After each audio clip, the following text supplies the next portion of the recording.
thumbs up when we are streaming. Welcome, everybody, to session 6 of 6. Yes, we have made it. Thank goodness for this year's Responsible Raw Materials Conference. It's been a fantastic session where we've had people dialing in and speaking to us from all over the world. We've had insight and conversations from the likes of Indonesia with regards to artisanal and small-scale mining and the problems with governance, where actually people might be obeying certain rules and regulations, but because we can't quite get the permits, etc., in place, it's considered to be illegal at this precise second in time, all the way through to looking at remediation of tailings facilities in the Philippines.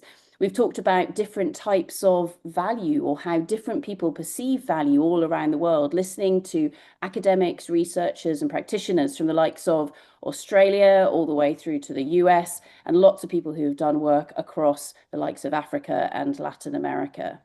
We've heard insight and stories from people talking to us from, say, South America, lots of statistics around the growth of different assets and projects in the likes of Peru, Chile, Argentina, etc. And some really exciting insight into where a lot of the focus and attention is going at the moment from an industry perspective.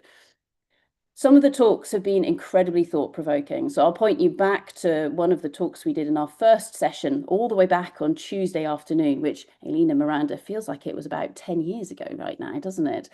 So Isabel spoke to us from MSc Saatchi, and she gave us a really interesting framework to think about, well, how do we navigate this inundation of we can't really even call it information, but just stuff that is thrown at us at the moment, and why are people throwing some of this content at us? Perhaps what are they trying to manipulate us as human beings to do? So her talk was talked about the death of truth, which was really, I mean, it was really inspiring, if not slightly terrifying. We've also heard people talk to us about a range of different aspects and growth and, say, understanding the copper in the copper belts in the DRC and Zambia. And yesterday we had an amazing talk from Milena, who's based in Barcelona. Anybody who's doing anything to do with copper or anything to do with Zambia or the DRC, please go and check out Milena's talk, because I've never heard anybody describe it so succinctly and clearly. So talks like that, absolutely fantastic.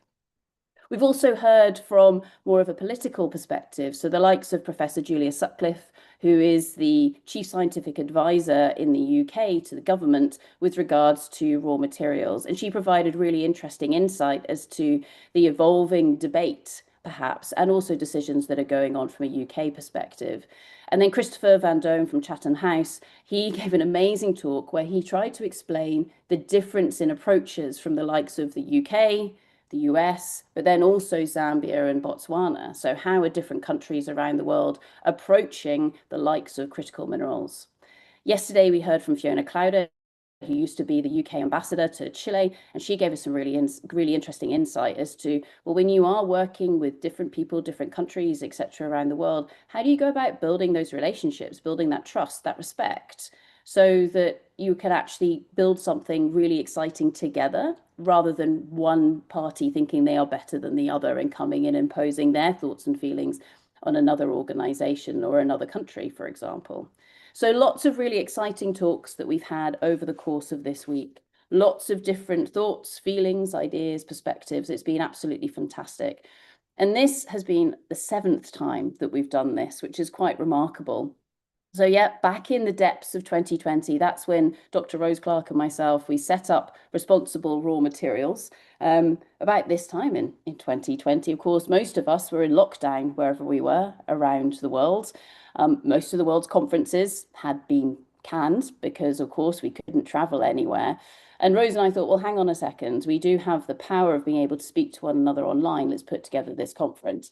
And if you want to go back and have a laugh at how much younger we looked back then, so this was for Rose very much pre-multiple children, for example, you can go to our webpage. And if you go into past events, scroll all the way down to the bottom, you will find the 2020 conference.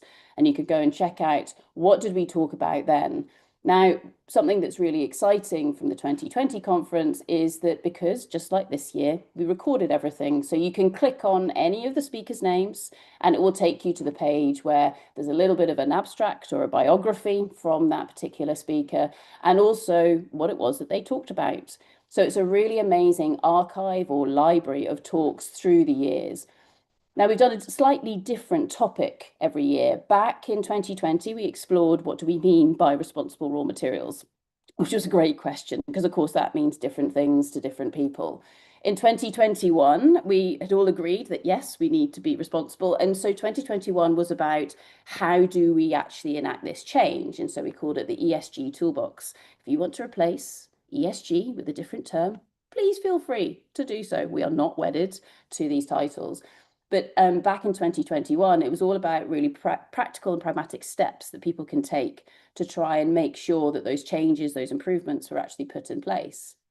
If we cycle forwards to 2022, we looked at what could the role of mining be in unlocking a true just transition. And this is quite interesting because a just transition means different things to different sectors.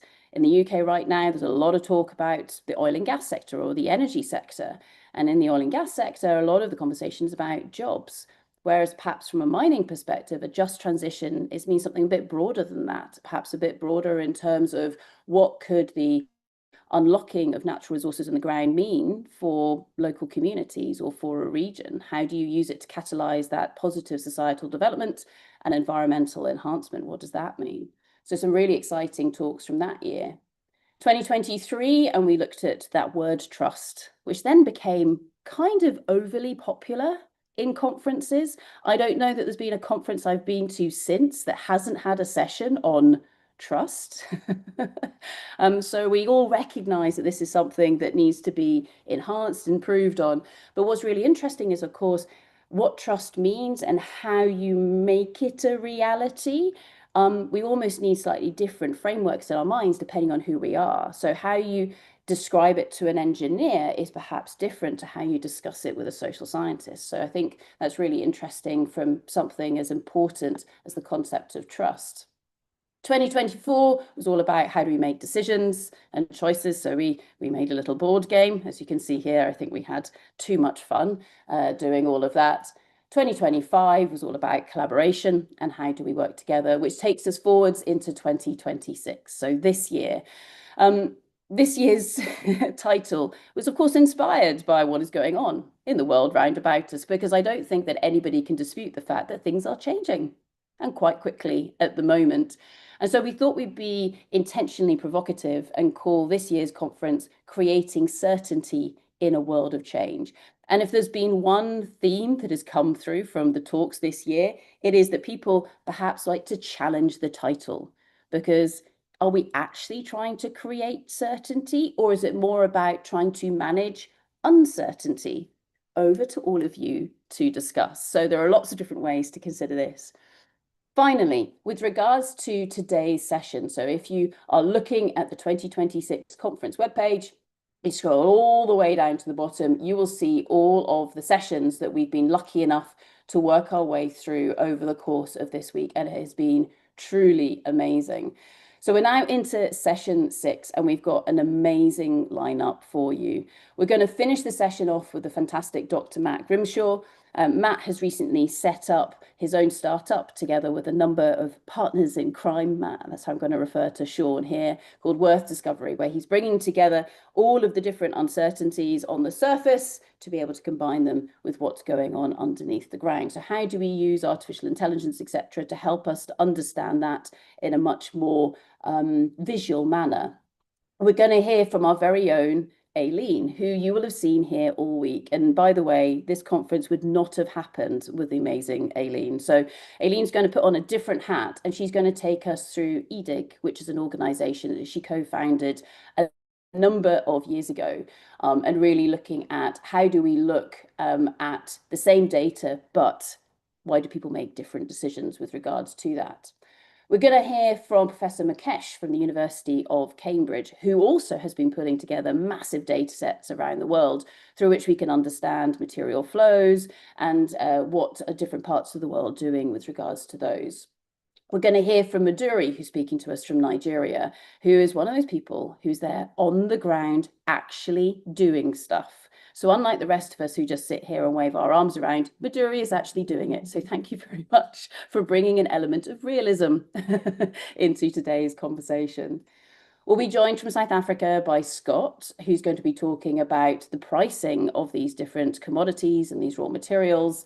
Cara is going to join us and give us a fantastic presentation that I've already heard, or a version of it in recent history, where we're going to look at more technical aspects with regards to understanding uncertainty. But first, we're starting with the amazing Frøydis Cameron Johansen. Now, I'm going to stop sharing so that we can begin to bring Frøydis to the forefront of our screens. Frøydis and myself, we met a number of years ago when we were when we were working in Anglo-American. Both of us have a geological background. I know that Frøydis is going to give a more complete background to herself. But Frøydis is truly, truly remarkable. She is one of those people in this world who you guarantee is not going to sit back. She's not going to sit back and let the world just happen to her. Frøydis is one of those change makers. She is one of those disruptors. And I'm always truly, truly delighted to be able to work with Frøydis. So with that, everybody, please put your hands together for the phenomenal Frøydis Cameron Johansen. Oh my gosh, Sarah, I'm blushing. It's too early for that. It's too early for a hot flash. But no, it's so wonderful to be here. Good morning, everybody, or whatever time it is for you. I feel very honored to be invited to speak here. I've been, to make me sound very old now, but when I sort of reflect back and when Sarah asked me to talk, I was like, oh my gosh, I've been at the intersection of extractives, sustainability and geopolitics for about 30 years. And I've really gone from on the ground, frontline operations, projects, living in communities in West Papua, doing baseline human rights assessments, all the way up to advising boards and excos on geopolitical risks, sustainability trends, and what's coming over the horizon that we should really be thinking about. And when I look at sort of the different areas, we sort of look at different time frames. So we have geological time. It's a very long time. We have the extractives time and the way extractives think about time. And of course, extractives, whether it's oil and gas or minerals, is also quite extended. It takes you correct me, Sarah, now, but it's probably 15, 20 years from a greenfield discovery to an operating mine. I've been lucky enough to work on a couple of those, and it takes a lot of time. Geopolitics, different time frame completely. So a week in politics is considered, a lifetime. So again, very, very different timeframes that these different groups are operating in. And then, of course, sustainability. Sustainability can be both quick and long.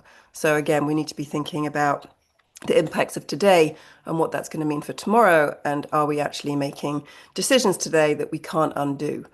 So over those different topic areas and throughout my career, I think, Sarah, you summed it up very well. I mean, the exam question I think I've been answering in all my jobs and everywhere I've been is navigating uncertainty. And I think that for me is, when I saw the title, I was like, certainty? That's a very subjective term. And I think when we look at in the extractives, the people who really are able to make a difference and a change and the ones who can actually feel comfortable with ambiguity and really lean into that and then really move forward in terms of navigating those different uncertainties. Now, when I think about certainty, as I said just now, I think there's different levels of certainty. So if you talk to an engineer about gravity, they're pretty certain about gravity. When you talk to engineers about designs of tailings dam, they're pretty confident and certain about the design of those tailings dams. But as we saw after the tragedies at Samarco, when you're engaging with communities, you can give them all the science, all the data, but they don't feel very certain about the fact that that tailings dam is going to stand up or continue in perpetuity. So I think, again, all these things are very, very subjective. So how do we think about navigating uncertainty? What tools do we have in our toolbox? And of course, leadership, the whole point for me, leadership is about making those decisions in ambiguity and moving forward without having the perfect data, without having all the details. without wanting to know that all the information is perfect. That for me is where leadership really needs to step in. And the tools we've got, for me, risk tolerance and appetite are things that I don't think we talk enough about.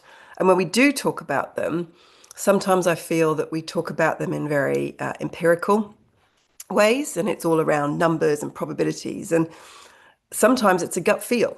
So for different people, it can mean different things, talking about your risk appetite and tolerance. I've sat in many a risk workshop run by people who are all about the numbers. When other people were in a risk workshop, they're like, it's just the vibe, man. I just don't want to do that. And that's also, and that's a valid input.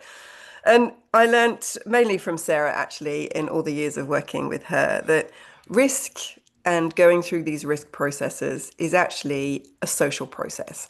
So the moment you step into risk as being a numerical, I guess, way of factoring down uncertainty into numbers that people can get their head around and make decisions, then I think you've lost the actual richness of what risk is all about, which is about having those social process discussions where what you're really asking is you're asking for people's different perspectives, different lived felt experiences, and that just diversity that's going to help you make a much richer decision in the long run. The risk tolerance and appetite for me is really important, and I don't think companies put enough weight in it. I've been in boards and excos where they've wanted me to reduce geopolitical risk of a country to a number.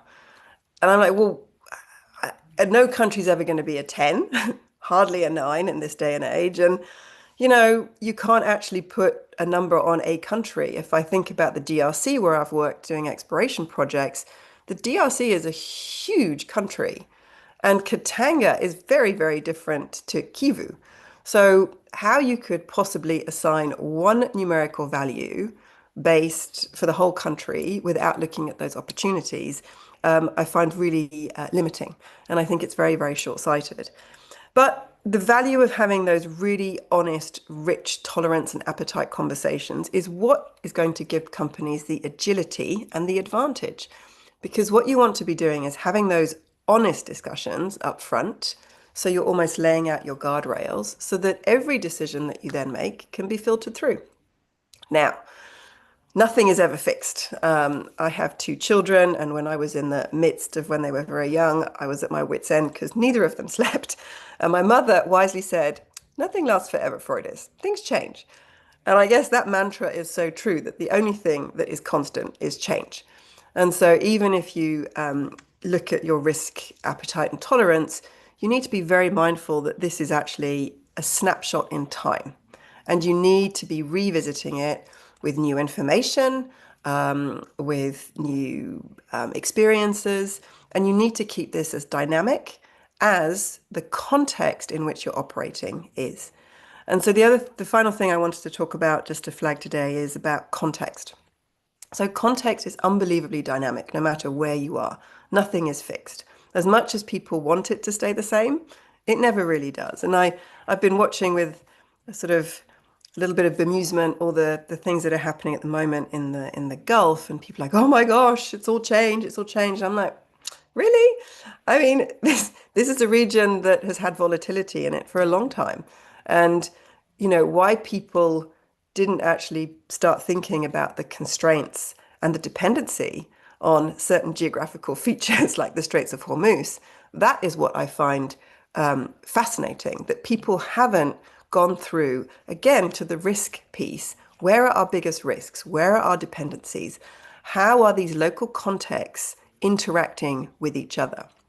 I used to work a lot in Latin America, and of course, in Peru, there was quite a lot of elections on a regular basis when I was working there. And of course, everybody was like, oh, the Peruvian elections, what does that mean? There was all sort of panic. And then actually, at the end of the day, Peru's growth rate carried on. We still carried on working there.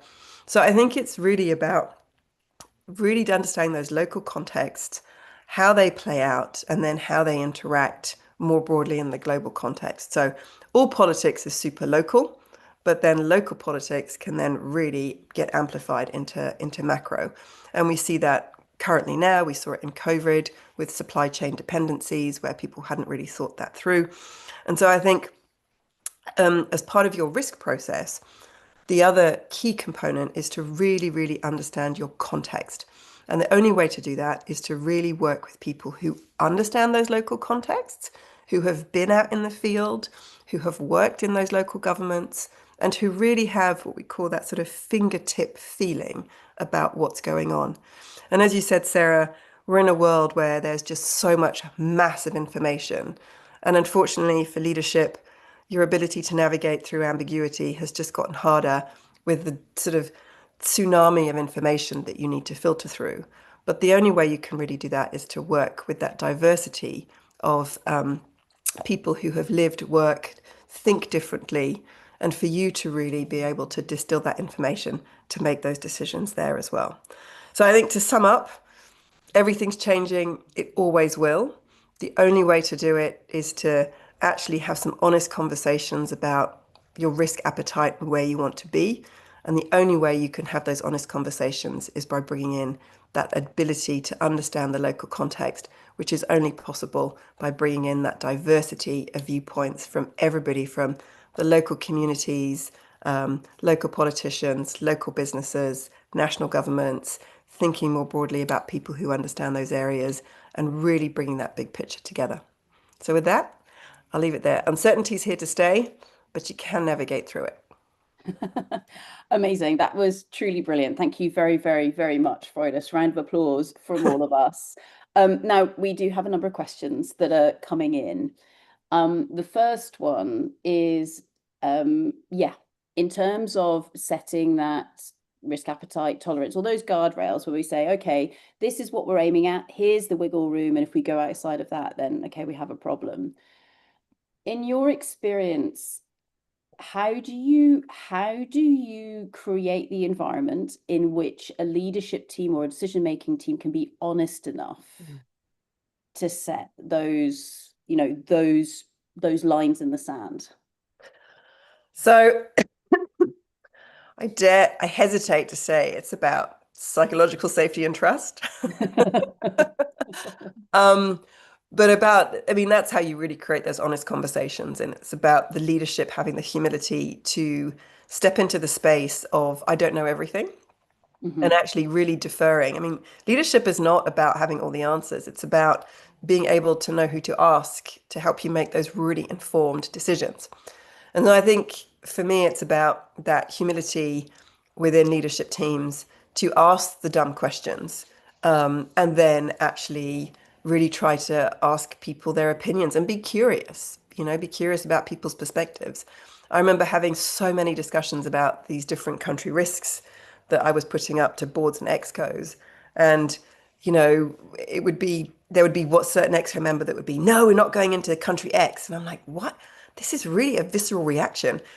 And instead of going, oh, he's dumb, it was like, well, actually, let me ask the question, hey, what can you tell me about your experience in this country so I can feed that into the process? Anyway, it turns out this person had been held up, had an armed robbery in that country while on exploration. I was like, okay, that is helpful.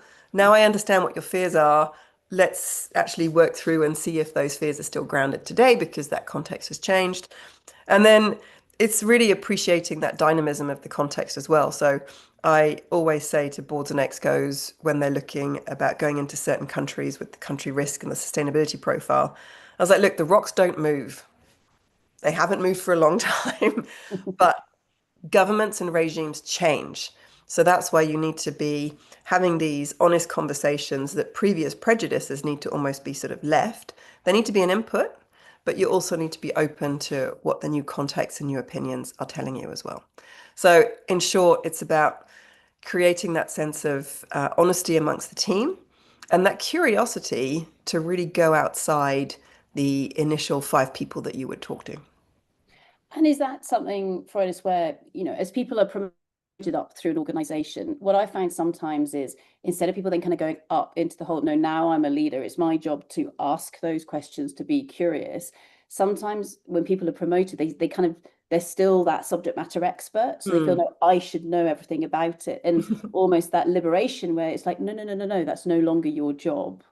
Your job is to be curious. How do we get through that? 100%. Somebody drew a pie chart for me years ago, which was the higher up the tree you go. If your pie chart when you're starting out your career is about your subject matter expertise, the more senior you go, the less you are doing your subject matter expertise. And so, that's really about that sort of self-awareness in leadership is about you are no you when you make the contract step into that leadership space, you're almost relinquishing some of that subject matter expertise. You have to now bring the next generation of leadership through in terms of those experts. And so part of your job is to really capacitate and enable that next generation.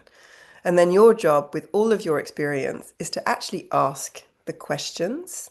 That's what is really needed. So I found that as I've gone through my leadership journey is actually taken jobs that I didn't really know much about in some instances. And that in some ways is super liberating because you can actually be the person like, hey, I haven't done this for 50 years, so I'm going to ask the questions. And actually asking the questions that people from an outsider perspective and getting other people to ask questions and just be curious gives you much more insight than trying to hold on to things that you learned maybe 20 years ago that actually may not still be relevant. Yeah, that's a really important point because, of course, as you say, the world moves on, and part of that is technology or the ways of thinking about things, etc. I think one final question with regards to people feeling safe enough to say, "Oh, hang on a second, what about that?" or being vulnerable. I was on a call recently with a large mining company, and we were talking about how, yeah, if you set your appetite and tolerance, it's then all about if you've got the controls in place, are they actually effective? And what was really interesting was they fed back to me, they said, I don't think we are brave enough to say we're out of control over here. And I thought, okay, that's a problem. But I think actually that was a really honest thing for them to admit. And so then it's a case of going, right, how do we embrace that and go, okay, if there is a culture internally where people don't want to say, I think we're out of control, how else do you get to that without putting that person perhaps in an embarrassing position or somewhere somebody feel like fears for their job? I don't know if you've come across that anywhere or how you've navigated it. Many times. I think so I would say there's a couple of ways you can do this. Use the process. Corporations are basically the sum of people, and people make some bonkers decisions, people make some good decisions, but around them is process. And I think the risk process that we have in companies, especially in the extractives, is really robust. So use the process. When I was at Anglo, I think you remember, I used to love when internal audit came. I was like, oh my God, I am so happy to see you. And they're like, whoa, we never get this. And it was because I really wanted the internal auditors to give me that different perspective. And then I could use their findings to hold this up to my leadership team and say, hey, this isn't Freude saying we have a helicopter issue. This actually came out through the process. And I tell you who does care about this, and it's the boards. So the other way is to really understand corporate governance, because at the end of the day, boards are accountable for the enterprise risks. And so I would recommend anybody really understand the governance processes that you have within a company and use those. They are there for a reason. And when you know how to use them, use the system, make it work for you, because people do take notice. And I've often said, okay, well, I'm knocking on a door that's not going to open. So how else can I get this message across? And either finding consultants to say it for you or to use the risk process so an audit report says it, or working with the board, because I can tell you, I've never worked in a company where the board has ignored those orange and red blobs on a page when it comes to managing enterprise risks and the control framework suitability. So I'd say, don't just think about your expertise, build your stakeholder cohort. So sometimes you carrying the message is not the right person, and then really understand the governance and use it. It's not there as a burden, it's there for these specific reasons as well. Awesome. One final question, if I may, and this comes in from Lucy. And Lucy's asking, what do you see are the things that teams most often forget to consider when they're thinking about risk? Going outside the team. So I would say be super curious and just ask questions. So again, if you're doing a risk on a certain topic, open it up, see who shows up, and invite people who people tend to default down going like, okay, I'm doing this risk assessment on, I don't know, vehicles and driving. Therefore, I need these vehicles and driving experts. Get a couple of people who don't know anything about the topic, and Mhm. they will give you the richest or the questions where you're like, huh, I don't actually have the answer to that. So I would really emphasize that diversity of thought and perspective, and you will not be disappointed. Amazing. So on that note, please everyone put your hands together for the one and only Frida Cameron Johansson. Thank you very much, mate. Much. Brilliant. Awesome. Okay, so next up, we are going to another phenomenal woman in the form of Cara. Now, Cara comes to us originally from Ireland, but Cara, you're not in Ireland at the moment. Is that correct? That is correct. I'm now in London. And Cara is going to be speaking to us about a more technical aspect of uncertainty and risk management. And Cara, you're going to have to tell us what DFN actually is before we even start. But everyone, please put your hands together for the fabulous Cara Gupta. Thank you very much. Thank you. And I'll just check that that's sharing all right, Sarah. Yeah, all Okay, good. amazing. So thank you, Sarah, for the very kind introduction. And good morning, everyone, and to anyone that watches this at a later point in time. But as Sarah mentioned, I'll be speaking to you today about using DFN modeling to reduce structural uncertainty in mining operations. So I'll start by giving you a very brief background and introduction to me and who's giving you this presentation today, followed by some of those structural uncertainties that we encounter, what a discrete fracture network model is, what are the inputs to these models. I'll give you some application examples from the mining world, and then I'll leave you with some final thoughts. So as Sarah mentioned, my background's in geology, which I studied in Ireland. And following my graduation, I joined WSP here in London in their mine engineering and stability team. And over the past year and a half, I've done a range of different things with our projects, including geotechnical QA/QC of core, different stability analyses, a lot of structural geology analysis, and of course, discrete fracture network modeling. So before I jump into the weeds of the presentation, to give you some context to this acronym that I keep repeating, DFN stands for Discrete Fracture Network. And when we talk about a fracture, it's this general term for any separation or discontinuity in a rock formation. And this can come in a range of sizes. So fracture can be referring to things like faults, joints, open or broken veins or foliation. And when we talk in the context of a fracture network, these networks have a big influence on how the rock mass behaves and therefore its stability. And that's why we like to define and generate them for future planning and mine optimization. So what are some of these structural uncertainties that we encounter? The first one is in relation to data availability, which is normally limited and variable based on what's available from the mine itself. And the data that's collected, there tends to be a focus on those smaller or large scale structures. And this is because those intermediate or inter-ramp structures in an open pit tend to be more challenging to capture or require a lot more effort. So there is that gap in the scale of structures collected. Another uncertainty is in relation to geological complexity. We can have really complex heterogeneous rock masses with multiple fracture sets, variable persistence, and have spatial variability involved. And as a result of some of the models or analysis that we do, it can result in a non-unique interpretation. Another uncertainty is the consideration of new data. So conditions change as mining evolves and there's further development. And this also comes with new data becoming available. And these models need to be able to adapt. And this is why a living model approach can be more beneficial.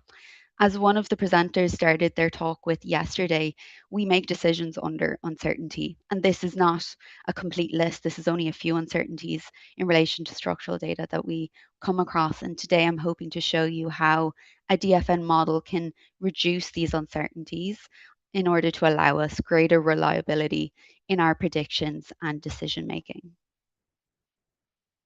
So, what is a DFN model? Well, a DFN model seeks to represent a rock mass structure stochastically using field data of the in situ fracture network. So what this means is a DFN generates these fractures randomly, but they're based on the statistical definition of the in situ fracture network. And we can do this by defining 3 key parameters of that fracture network. And those parameters are fracture orientation, size, and intensity. And we define those using the in-field data. And this allows for a more reliable analysis. As I said, the DFN represents the statistical representation of that rock mass. And it also allows for multiple realizations to be generated and to quantify the likelihood of events occurring. This can be a useful comparison for those of you who may be more familiar with conventional kinematics, for example. So conventional analysis and a conventional approach is more conservative in that the fracture occurrence is ubiquitous. So the fractures are generated everywhere and the maximum possible block size is produced, but they have a non-geological orientation and they don't capture geological complexity. Whereas with the DFN, like I said, it's defined using the statistical definition of the fracture network, so that size, orientation, and intensity. And as a result, it does capture that geological complexity. And it not only is able to assess what could fail, but how likely different failures are to occur. So that probability of occurrence as well. So what are the inputs to this model? How can we generate it? Well, all modern data acquisition methods can be used to generate a DFN. So in order to define those 3 parameters that I've mentioned, for orientation, we tend to use mapping or borehole logging. Intensity can be defined using televiewer logs or photogrammetry, and size can be defined using things like a fault model, mapping, and photogrammetry as well. So once we have those 3 parameters defined, those are our inputs to the model to generate the DFN. And I'll just go through the 3 of those now. So orientation, we usually visualize orientation of fractures using these stereo nets that you can see on the right-hand side. And we can describe these orientations in 2 ways.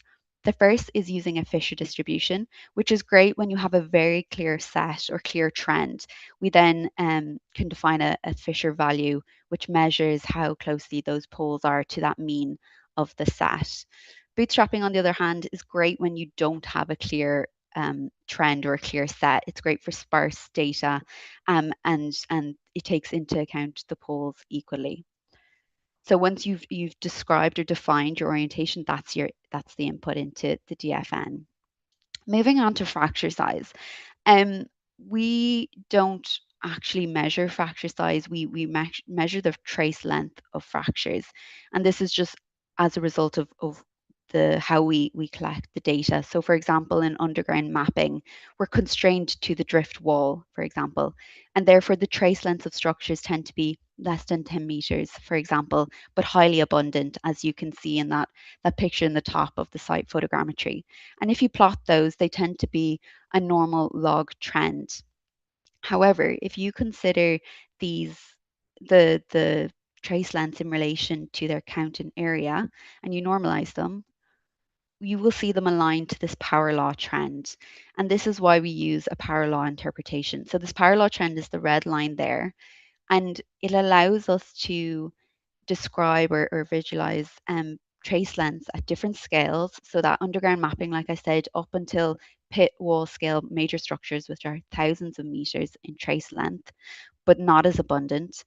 And if you normalize them against their count in area, they'll align to a common power law trend, and this then describes a single size distribution of multiple structures at different scales. And that slope is then our defined input to the DFN.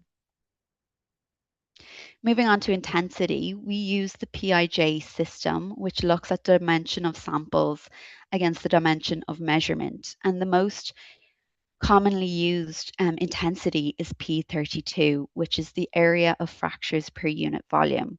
And while this can't be directly measured, it can be derived from other measurements, including P10, which is the number of fractures per unit length and is very commonly measured during borehole logging. So we convert that to P32 using the Chiles et al. 2008 correction, and that intensity is our defined parameter for the DFN model. So once we have that intensity, that P32 defined, we like to look at spatial relationships in order to constrain the fracture generation. So this allows for another layer of realism of how the fracture network is observed in situ to be added to the model. So we can look at things like distance from the ore, which is the picture in the bottom left-hand side, which shows fracture intensity increasing with proximity to the ore. Or we can also see the fracture intensity increase with proximity to structural model faults.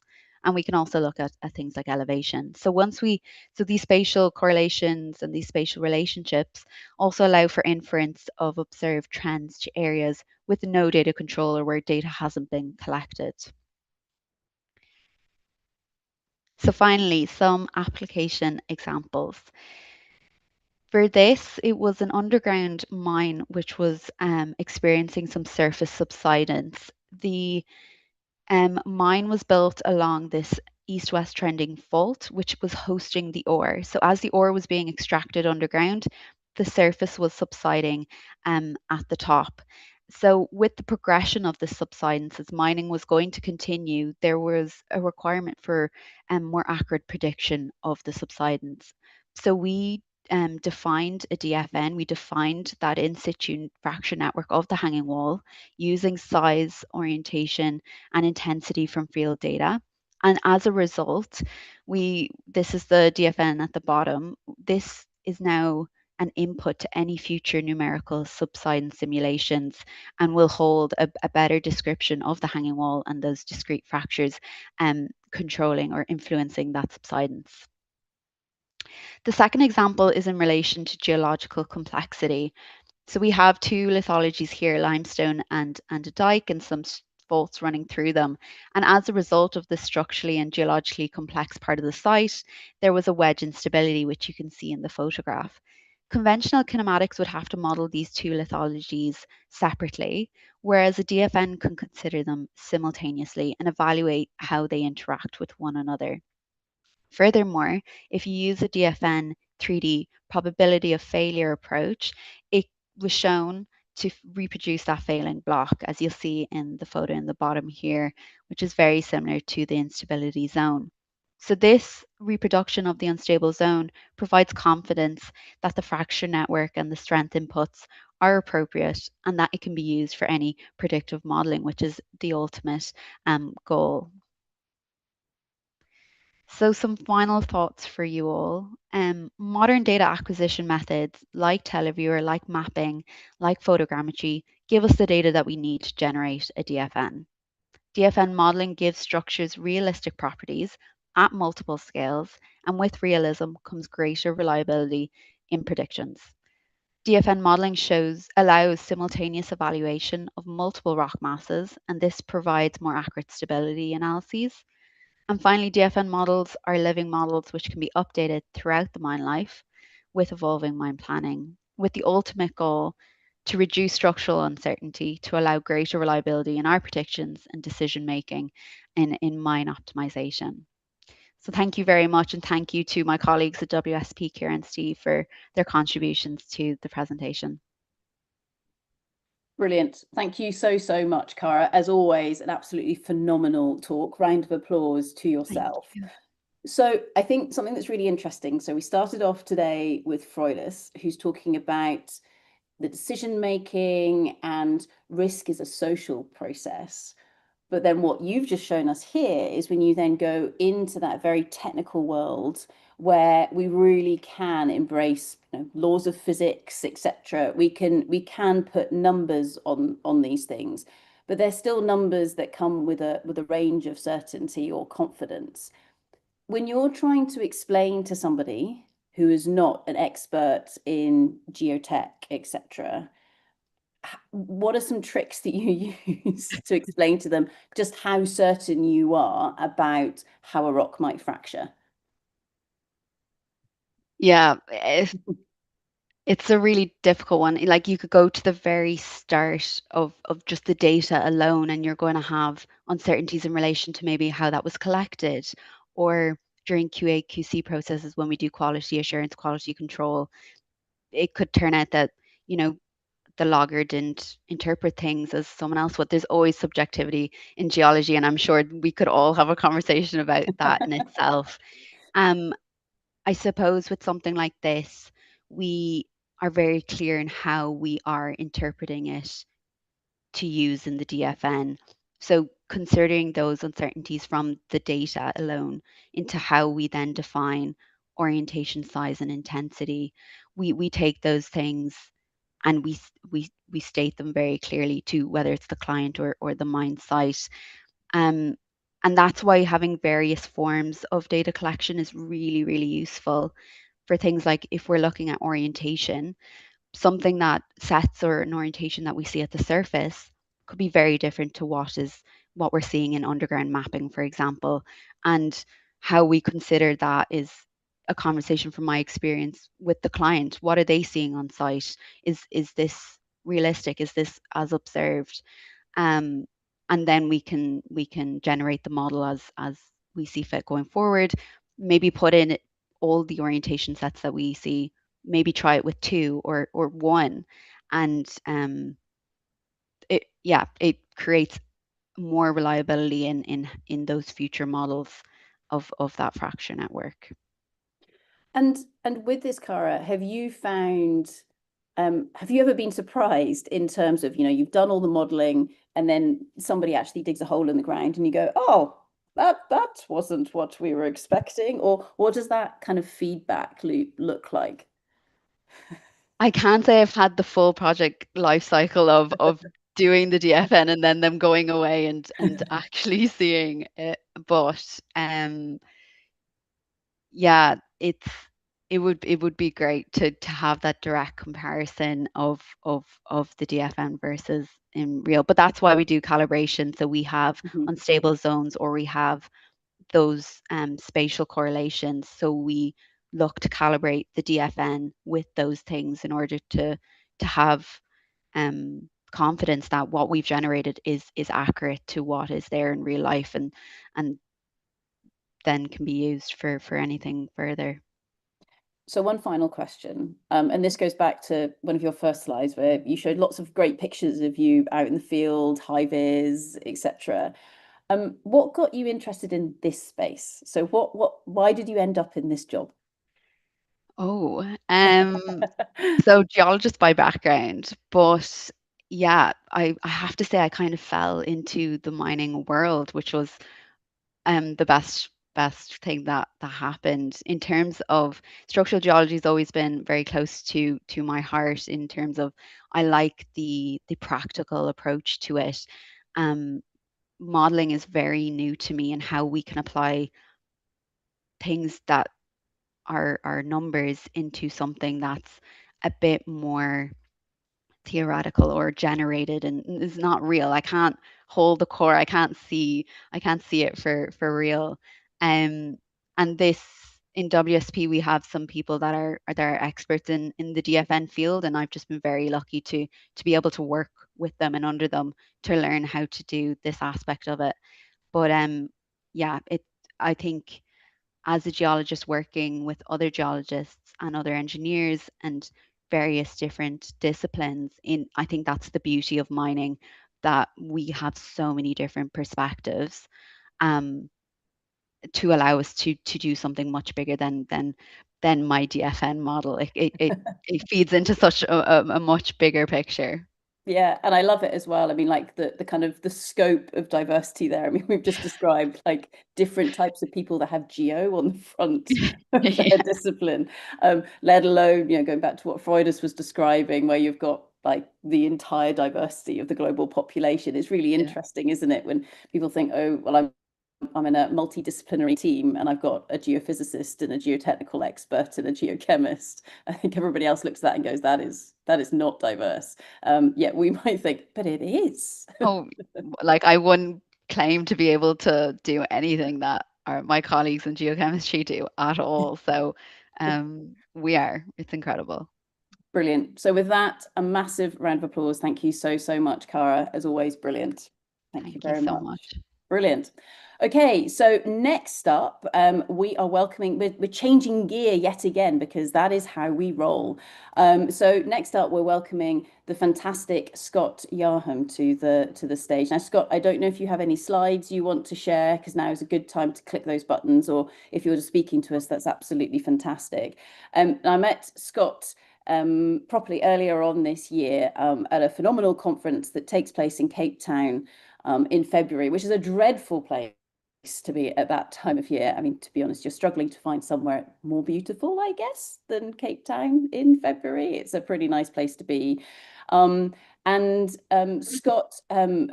is working with an organization called Project Blue, and I'm sure, Scott, you're going to give us an overview with regards to what Project Blue does, but really through that world of strategy and in terms of working with clients all over the world to help them with that market intelligence and insight. Now, Scott, just so that you know, we're seeing the other version of your slides at the moment. We're seeing your notes page. So if you want to flick that round.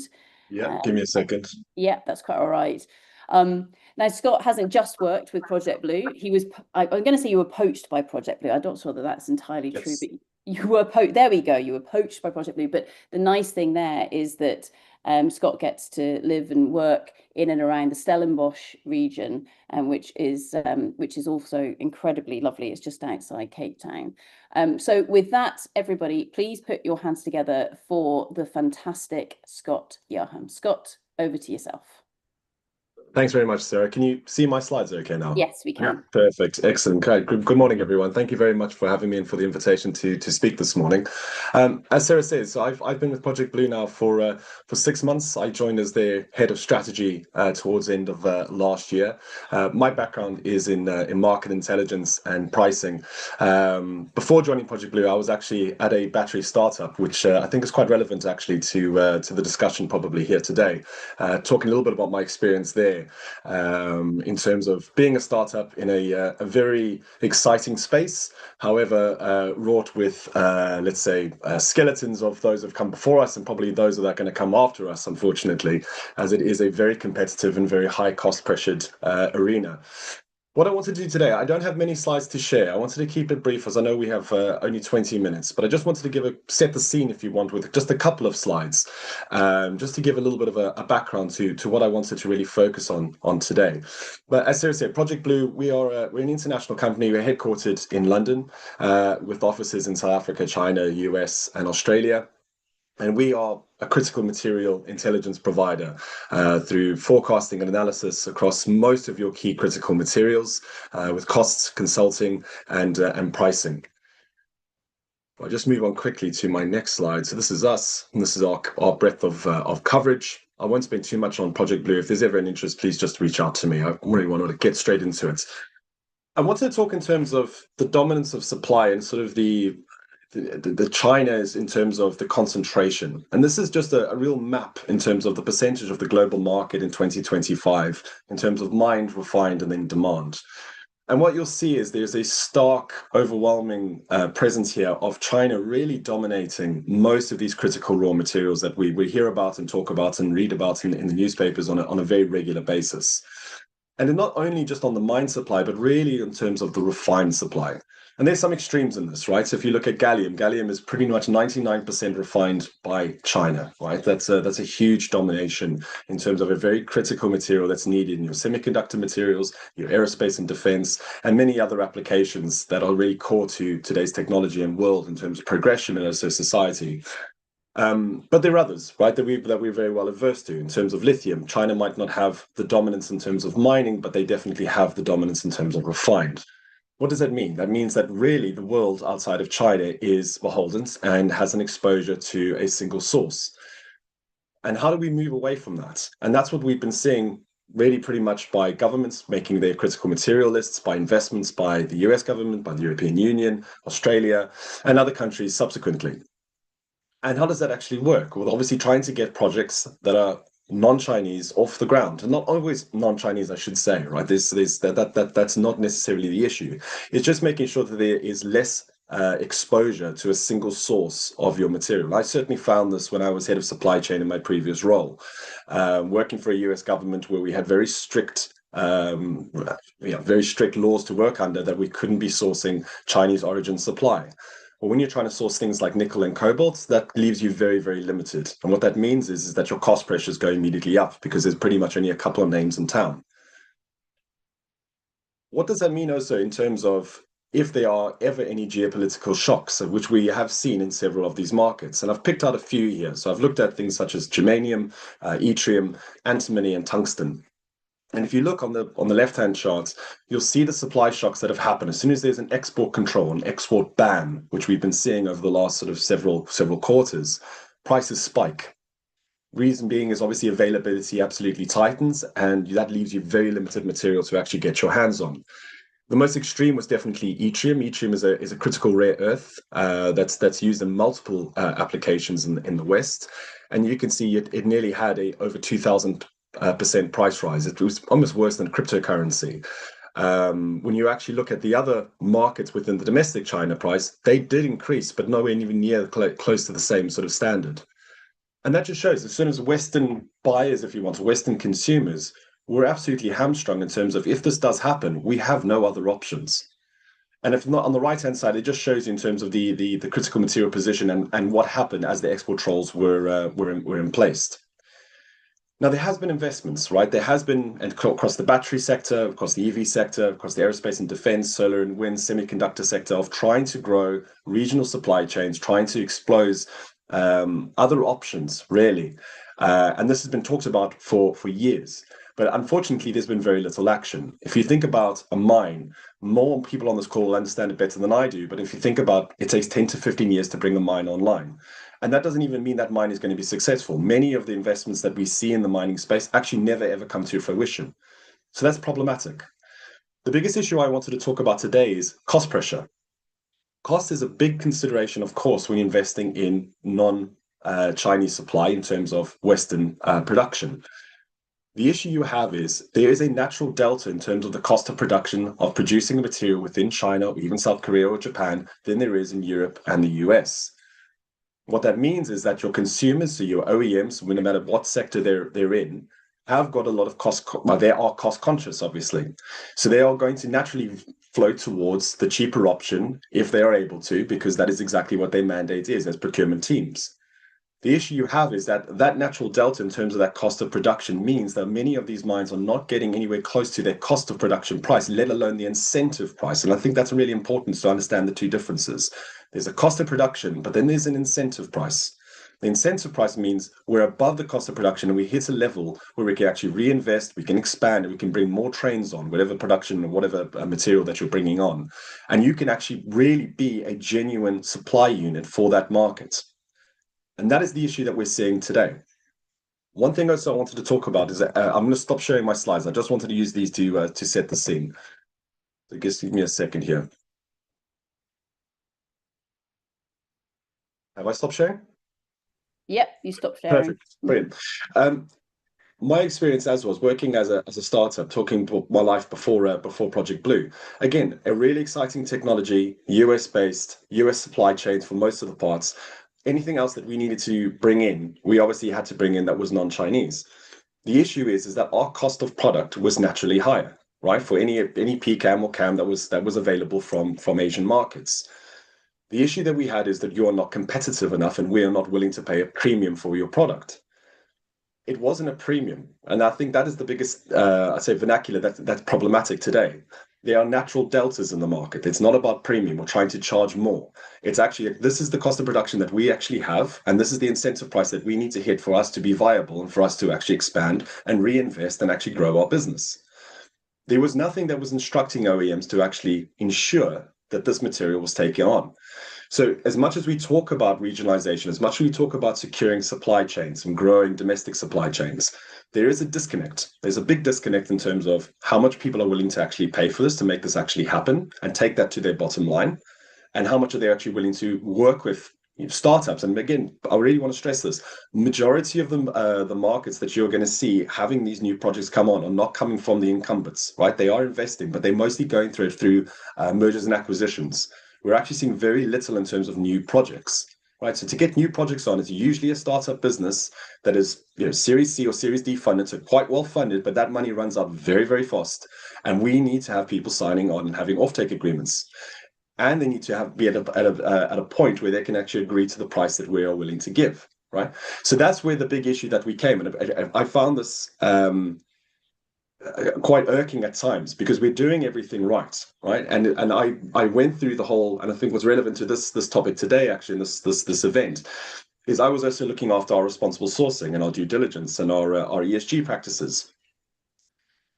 And while we wanted to do everything right, again, we're facing competition that is not using responsible material. Not all of them. I just want to stress that it's not all of them. This is just my personal view on the matter.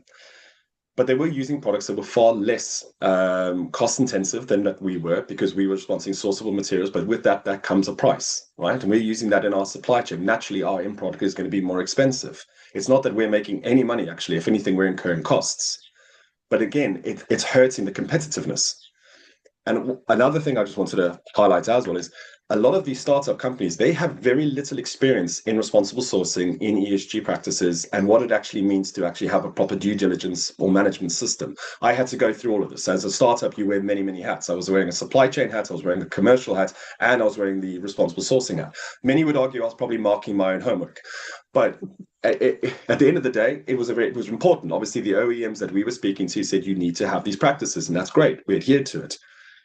But that's a big wish list. You want a regional supplier, you want them to be low carbon, you want them to use fully transparent and ESG compliant supply chains, but yet you want them at Chinese prices. There's a disconnect there, right? And that's where I think there's a big misunderstanding in the market at the moment of how we're actually going to get these projects off the ground. And while we can keep talking this and going back and forward and saber rattling with each other, unfortunately, the other supply chains get more concentrated and they grow even further. Right? And we actually then put ourselves even further behind in terms of trying to catch that up. If you look at the EV battery supply chain in terms of the raw materials, we are absolutely streets behind. I'm talking in the West now. I'm talking about the European Union, anywhere outside of China, really. We are 10, 12 years behind where China is today. And unfortunately, at the moment, we do a lot of talking, but we don't do a lot of building. We don't do a lot of action. And the difference is that China doesn't talk much, but they build a lot. And I say that is the key difference between us and the rest of the market. So I just wanted to come here today to give you a bit of an insight into what it is like to be part of a startup, but also in terms of what we do here at Project Blue, in terms of mapping out these supply chains, mapping out these new assets, which are coming online, where the offtakes are coming from, and what those costs of productions are, and where those incentive prices are. The spot price is good. I mean, don't get me wrong. There's if you look at the spot price of rare earths or any of the battery materials in a European market or US market, it looks phenomenal, right? That is not being produced, though, majority of that by any Western operation. The other issue that you have is you're looking at that spot price and thinking, oh, our cost of production is about 1/10 of that. We could make a lot of money. The problem is that as more supply comes on, those prices are going to drop, and they're going to drop significantly. Right, that spot price is not reflective of where your price is going to be in a long-term offtake agreement. Right, so again, there's another disconnect. So this is the issue that we have in the raw material space when it comes to pricing, it comes to markets. You have your project, you have your idea of where you're going to be able to sell to, but then it all falls and crumbles, unfortunately. And that's where I think we're seeing a lot of these unfortunate companies we read about, unfortunately, quite far too often. They're just not surviving. Right, they go through this really protracted valley of death, and they just don't get to see the light at the end of the day, and that's a real shame.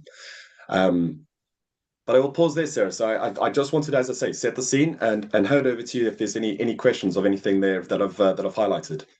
Oh, yeah, absolutely, Scott. Well, firstly, thank you so much for that. Round of applause from all of us in our virtual spaces. Oh, brilliant talk. Thank you. And loads of questions. The first question is around, so we hear a lot of talk from governments, and we've had a lot of talks this week from different people who work with governments. And often a government will invest in, be it a startup or a project or something. And the problem is, of course, that startup or project, it's not commercial, because they can't, for example, produce the metal or whatever it is at low enough prices to be competitive. And so as you're, I think, describing, it's like, instead, actually what we need are the customers to be able to pay more for whatever it is that we're producing. And that's where the conversation gets very quiet. Yes.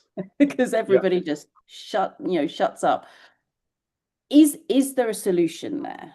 Or is it something that we just need to come at this from a totally different direction? I think there's a shared pain that needs to happen, right? And I think again, I think that can't just be solved by industry, right? I think governments also have to step up. It's all well and good in terms of giving government grants, which was happening, right? In Europe and also in the US, government grants are a great way, and they definitely help projects get online and actually get off the ground. But then there needs to come something after that, right? You can't just be let alone to your own devices. OEMs themselves also need to recognize that if they are not showing that initial pain, and again, I just want to stress that's initial pain. It's not as if those costs are going to remain. As companies scale, right, and as efficiencies improve, and as technology improves, because you're able to invest further in your R&D and obviously scale, those costs come down. Right. So it's that initial shared pain that you just have to recognize. Yes, our cost of production is going to be higher, but we're sharing this, right? Most startups are not going to be, but they're barely going to be breaking even for their first period of life, right? So it's not exactly as if they are going to be raking it in and the OEMs are the ones that are suffering. It's actually quite the converse. They're living on a real knife edge, right? If they have one wrong, a bad issue in the plant or anything that goes wrong with the supplier, that they are living day to day at times. To be honest with you, not to be dramatic, but that is actually unfortunately the case, right? So I believe it's that shared responsibility and that shared pain, but you also need to have governments investing in other factors. I'll give you an example, right? So the US, there's at the moment a real push to build out raw material supply and raw material capabilities, but they're not thinking about the midstream. There's no point building a lithium refinery that's producing carbonate and hydroxide in the US and just shipping that back off to Asia, right? And then coming back in a battery cell, right? How much of the steps of the value chain are we missing there? The other thing is if we're doing recycling of batteries, you're creating black mass, but you have no solvent extraction capabilities or no abilities to produce that into a PCAM or a CAM. Again, you're producing the black mass and then shipping it off.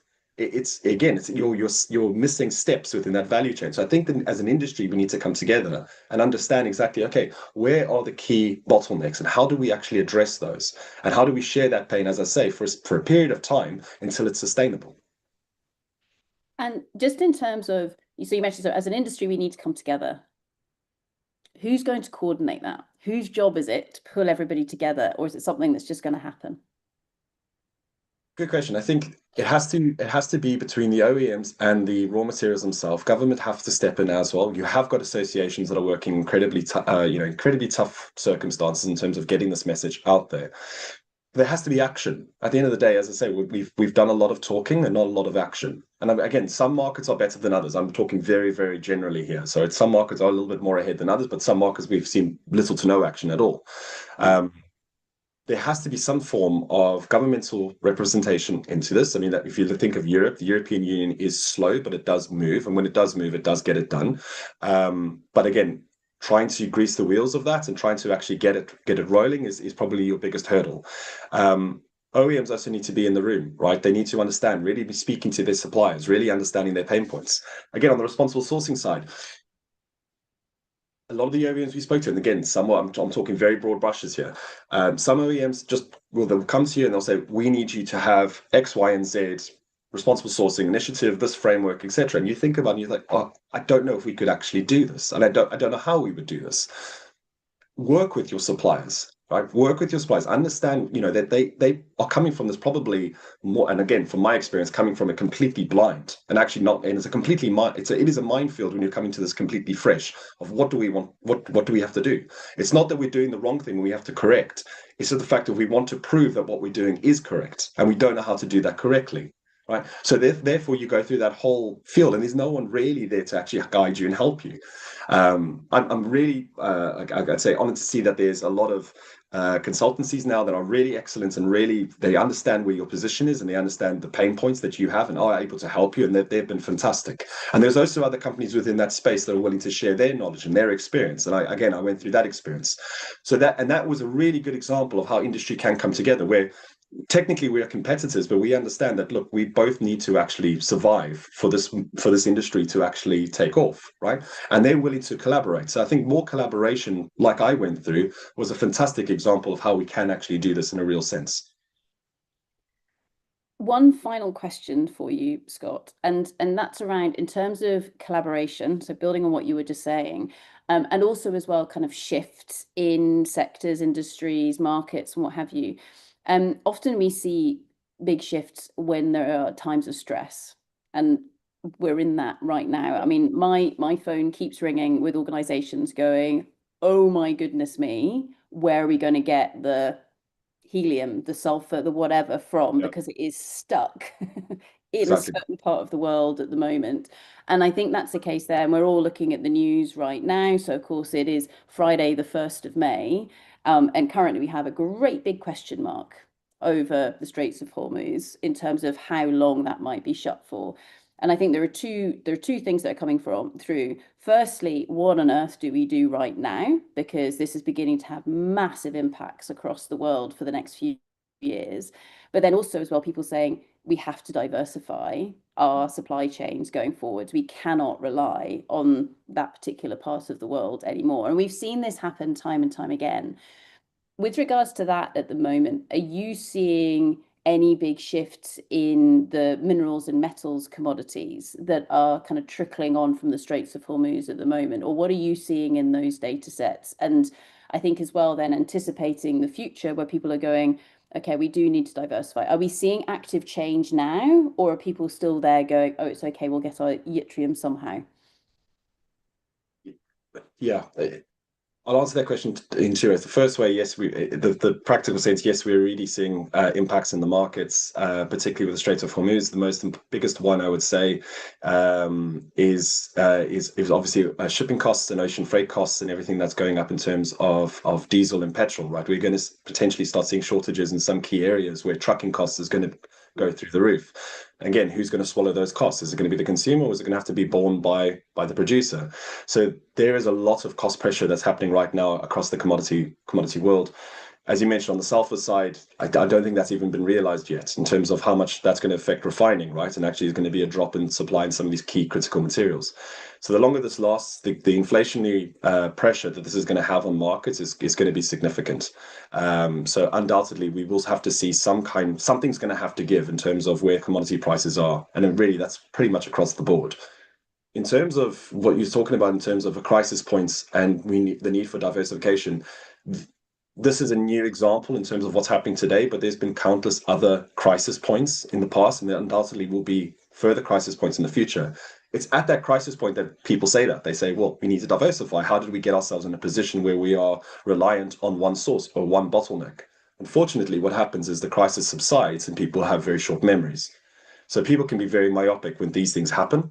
And don't plan really for the future. And that's sort of that urgency and that sort of that fear and that sort of anxiety that right now this sort of situation is causing, that subsides, that goes into a far distant memory. And that need and that urgency to invest and to actually make sure that they shore up their supply chains, unfortunately falls away with it. And that's what we keep saying. So, the question is actually, how do we continue that sense of panic or that sense of anxiety, right? So maybe how do we change about it and change a mindset and say, well, we need to be more strategic about this and we need to be thinking more about the future. It's a really tough question, but unfortunately, history is a cruel storyteller, and that's what we've seen countless times. Brilliant. With that, thank you so much, Scott. As always, absolutely brilliant. Round of applause for Scott Yarham, everybody. Fantastic. Thank you for having me. Brilliant. Thank you, mate. Cool. So next up, we're sticking with Africa, and instead we're going to the lovely Maduri. Now, Maduri is in Nigeria at this precise second in time. Maduri, if you've got a slide that you want to share, now is a really good time to go for it. But Maduri is originally from Lagos, but now working with a fantastic gold mining project / company that's in a slightly different part of Nigeria, and really focusing in on the social community communication aspects. We're lucky enough to have heard from Maduri on our podcast, which, and spoiler alert, we're going to be launching that at the end of today's session, which is really exciting. And one of the first episodes that we recorded is with the amazing Maduri. So Maduri, we can see your fantastic slides. I'm going to invite everybody to put their hands together. Please put your hands together for the wonderful Maduri. Maduri, over to you.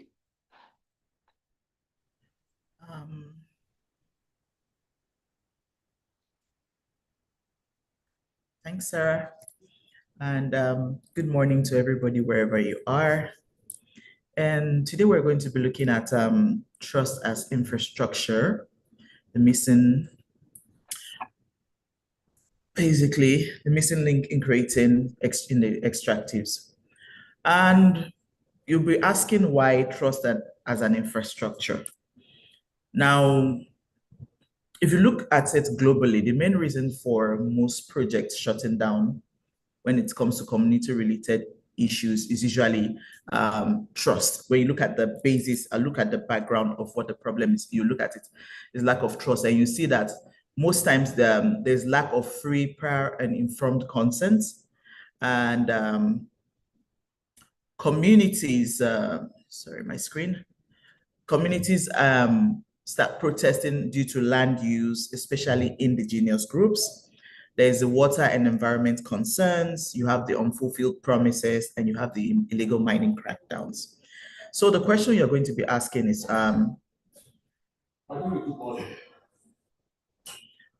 when we started building Nigeria's first large-scale gold mine, we didn't just lack a playbook. We inherited a history of mistrust, and yet we're asked to deliver certainty in a system that just had a textbook. And so what do you do when there is no playbook? The world we entered had no large-scale gold mining precedents, regulatory ambiguity. There was also the legacy of mistrust. That's the oil and gas sector in Nigeria, which most people know Nigeria for. And also there was these high community expectations. Now, a lot of people, when they hear Nigeria, they'll say, oh, oil and gas. So interestingly, the company I work with is the first large-scale gold mining company in Nigeria. So we didn't have any precedents at all. So basically, I could tell you that we're just basically scrambling in the dark. And can you see my screen clearly? Yeah, we can see it. I'm just going to mention that I'm actually at work, so I'll have people probably coming in and disrupting or stopping by once or twice. So please, apologies for that. And so the question is, where did this uncertainty come from? Unfortunately, we had inherited a huge risk from the oil sector. So once they hear mining, they don't care if it's gold mining, oil mining. Mining, as far as the indigenes were concerned, is mining, as far as they're concerned. And like I said, we had inherited that risk.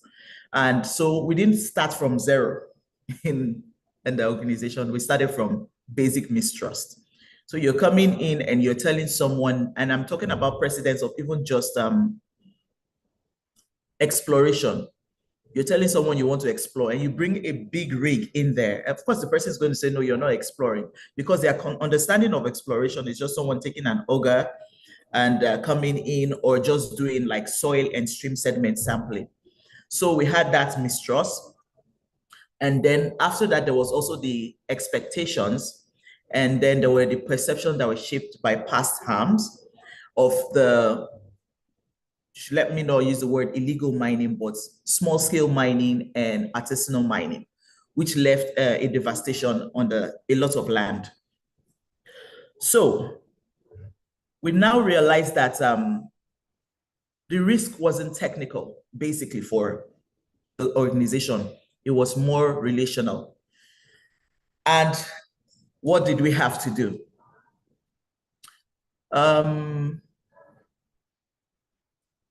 There was no existing, there were policies. Now, interestingly enough, Nigeria has one of the best, should I say, solid mineral policies in the world. We've got policies, we've got mining acts, we've got regulation, but there was no precedence. So we had to be the, should I say, scapegoats, basically, for this. And so you'll be asking, what is the uncertainty? That precedent was basically the uncertainty. And a lot of organizations internationally also get to experience this. So you have the negative legacy from the oil and gas, that's the Niger Delta, where they had the environmental damage, displacement, poor stakeholder treatment, created widespread mistrust of extractive companies across the country. And then there was also the mistrust beyond the region because of media and information. So we realized that we entered a complex environment and needed to build from scratch, not just, and when I say zero, it's not zero, it was scratch, based on the mistrust. That's why you're looking at it as mistrust as the uncertainty here, rather than a technical one. So the experience became a significant learning process in building effective ground-up community relations in a new and sensitive sector for us. So I'm going to be using Segilola Resources Operating Limited, which I work with. I've been with the organization for close to 10 years now, and I've been in this industry for over 10 years, as an example or a case study. So one thing you need to understand is industry perception matters, and communities often see extractive industries as one. Like I said earlier, negative reputations, it carries over. So earlier in the project, we realized one thing: you need to walk the talk. You can't just talk and not walk. If you don't do that, you'll have a major issue. And like I said, they had a trust deficit upfront. Companies enter into communities with pre-existing mistrust and not a neutral starting point, because there's already a bad precedent for that. We also realized that honesty builds credibility. And one of the major things we did as an organization was to set up a community, should I say, representative forum. A lot of times, what we realized in the oil sector was what they just do is they discuss with just the head of the community. And once he gives a go ahead, everybody's fine. An organization where a nation where the land belongs to the government, it's dicey. Now, in Nigeria, we have a very interesting thing. The land belongs to the government. The assets on the land belongs to the landowner. Or let me rephrase it. The surface land, that's the surface rent, belongs to the state government. The minerals under the soil belongs to the federal government. And the asset on the land belongs to the individual. So you see what kind of dicey situation we're having to deal with here. So you have to deal with multiple stakeholders, and it's quite complex. And then understanding context is very critical, because one misstep and you're having a major issue in your hands. So what did we do? Now, how did we create certainty? We're going to be looking at the uncertainty, the actions we took, and also the certainty outcome. We had to build trust. And the uncertainty in this case was the distrust from our host community. So one of the major things we had to do is have a focus group. After the focus group, before we started anything, we requested that all the 3 communities where we're operating in must provide a list of stakeholders that the company will be liaising with. And in terms of, we had the head of the community, we had the learned in the community, we had the engineers in the community, because on the assumption that a lot of people going into is that because it's a rural area, they do not have people that are learned, which is going to be wrong. So you also have the youth in the community. And let's not forget, always marginalized people, the women and the youth. And interestingly enough, you get to find out at the end of the day that if you take out the women, you have more problems, because they are the ones that can actually cause huge problems for you. When you've had a discussion and you finalize with the male in the community, and the women will come and say, you just had that discussion. Now you need to deal with us. So we realized that you need to ensure that everybody had a sitting at the table, and we understood that cultural governance is not a soft issue. It's actually an operational issue. And if you don't embed it into your system, you have a major problem. And this creates major uncertainties. So the marginalized group, which are the women and the youth, are the people that you end up finding out that they also have major says in these discussions. And so we ended up having to do this strategic integration of traditional leadership. Like I said, the head, the women, even the youths and even the unlearned, because you also get to learn from them, even if they've not gone to school. Perspective and perception is also very important.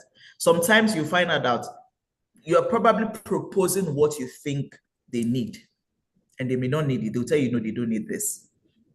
I'll give you an example. So if you don't have a discussion with your stakeholders, some of the things you'll have is you're going into a community and you see a school and you just assume, oh, I'm going to build them a school because they don't have a school. Or I'm going to build them a hospital because you think they don't have a hospital. What's going to happen is they come back and tell you, we don't need a hospital really. Why? Because they use the local herbs. And over time, over the centuries, they've realized that local herbs, and they have the herbalists, actually works for them better. So you coming and assuming that this is what they need is a different perspective totally.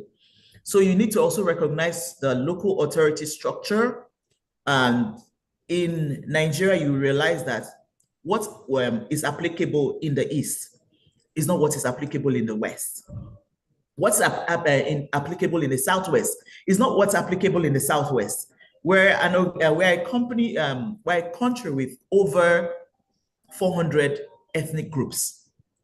I will give you the culture shock that I had as a Nigerian and a Southwesterner working in Southwest. I'm originally from Lagos, and our project is about over 200 kilometers from Lagos, but it's still in the Southwest. And I came under the assumption that we're all Yorubas, so this shouldn't be a problem.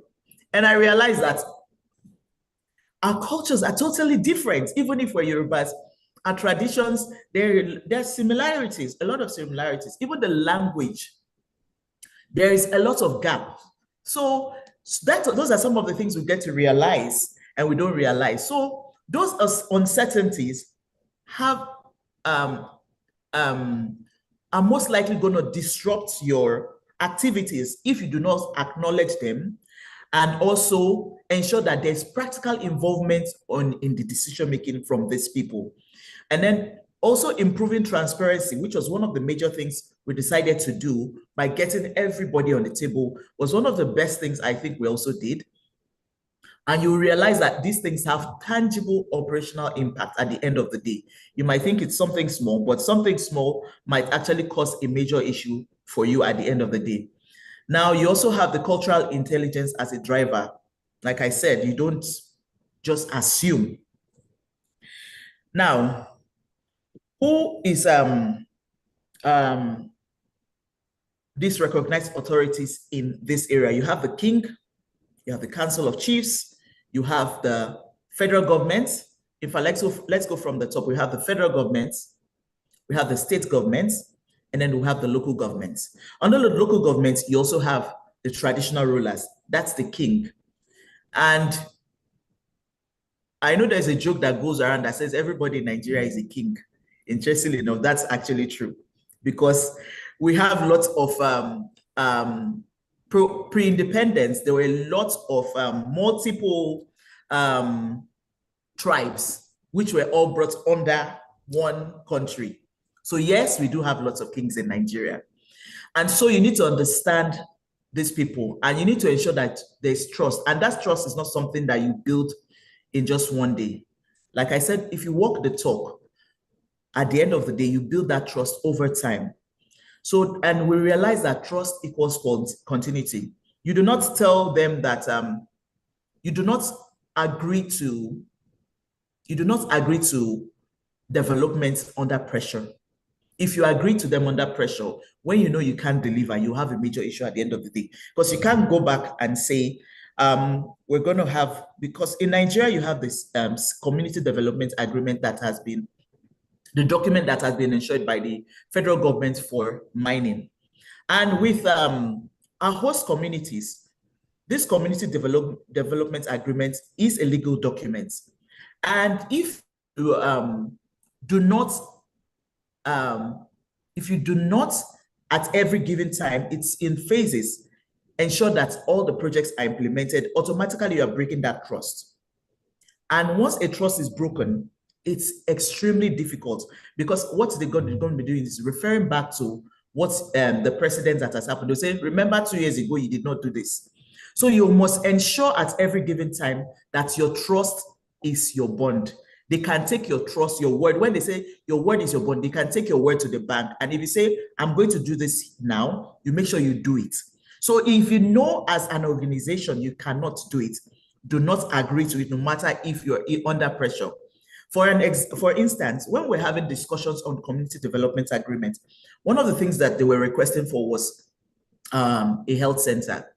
And some of the questions that you start asking is, do you need a health center? Why do you need a health center? Do you have doctors and nurses that are going to manage the health center? Or do you expect I, as an organization, to manage the health center? If that is not done, if you don't have those discussions over time and you promise, and then they say you promised you were going to get us a health center, but you didn't do it, then you've already broken that trust. That's already a fragmented trust. So you ensure that, because at the end of the day, trust equals continuity. They can call you and say, this is what we want done, and you do it. Engagement equals stability. I'm the community development and stakeholder manager. Every indigene in the community has my phone number. You get calls back to back every day. That's why I said I need to apologize first, because I'm going to be getting calls randomly. You get calls back to back. You get messages. You have some people turn up at site and say they want to see you. You can't turn back, because that engagement, you need to understand, is equal stability. Inclusion equals sustainability. Like I said, the women group, the youth group. So while you are doing development and projects in the community and ensuring that you are engaging with your stakeholders, you need to also realize and understand that every project affected person is a stakeholder. Even as long as they are from that community, they are a stakeholder. As long as they are from that country, they're a stakeholder. So you need to understand and be empathetic about whatever it is you're doing. So this, at the end of the day, ensures reduced disruptions, strong partnership, and long-term success. And I can assure you, I'm speaking from experience. Now, who benefits in terms of when there's uncertainty? No one, because you lose, I lose, everybody lose, and right now project is up. So ensuring that that partnership is there at every given time is very important. And I've mentioned this already. So you need to ensure that there is visible fairness, and also you're consistent over time. Can we trust you tomorrow? If we come back today and say, oh, this is what we need to do, can you be trusted? That's very important. If that is not there, you have a major problem.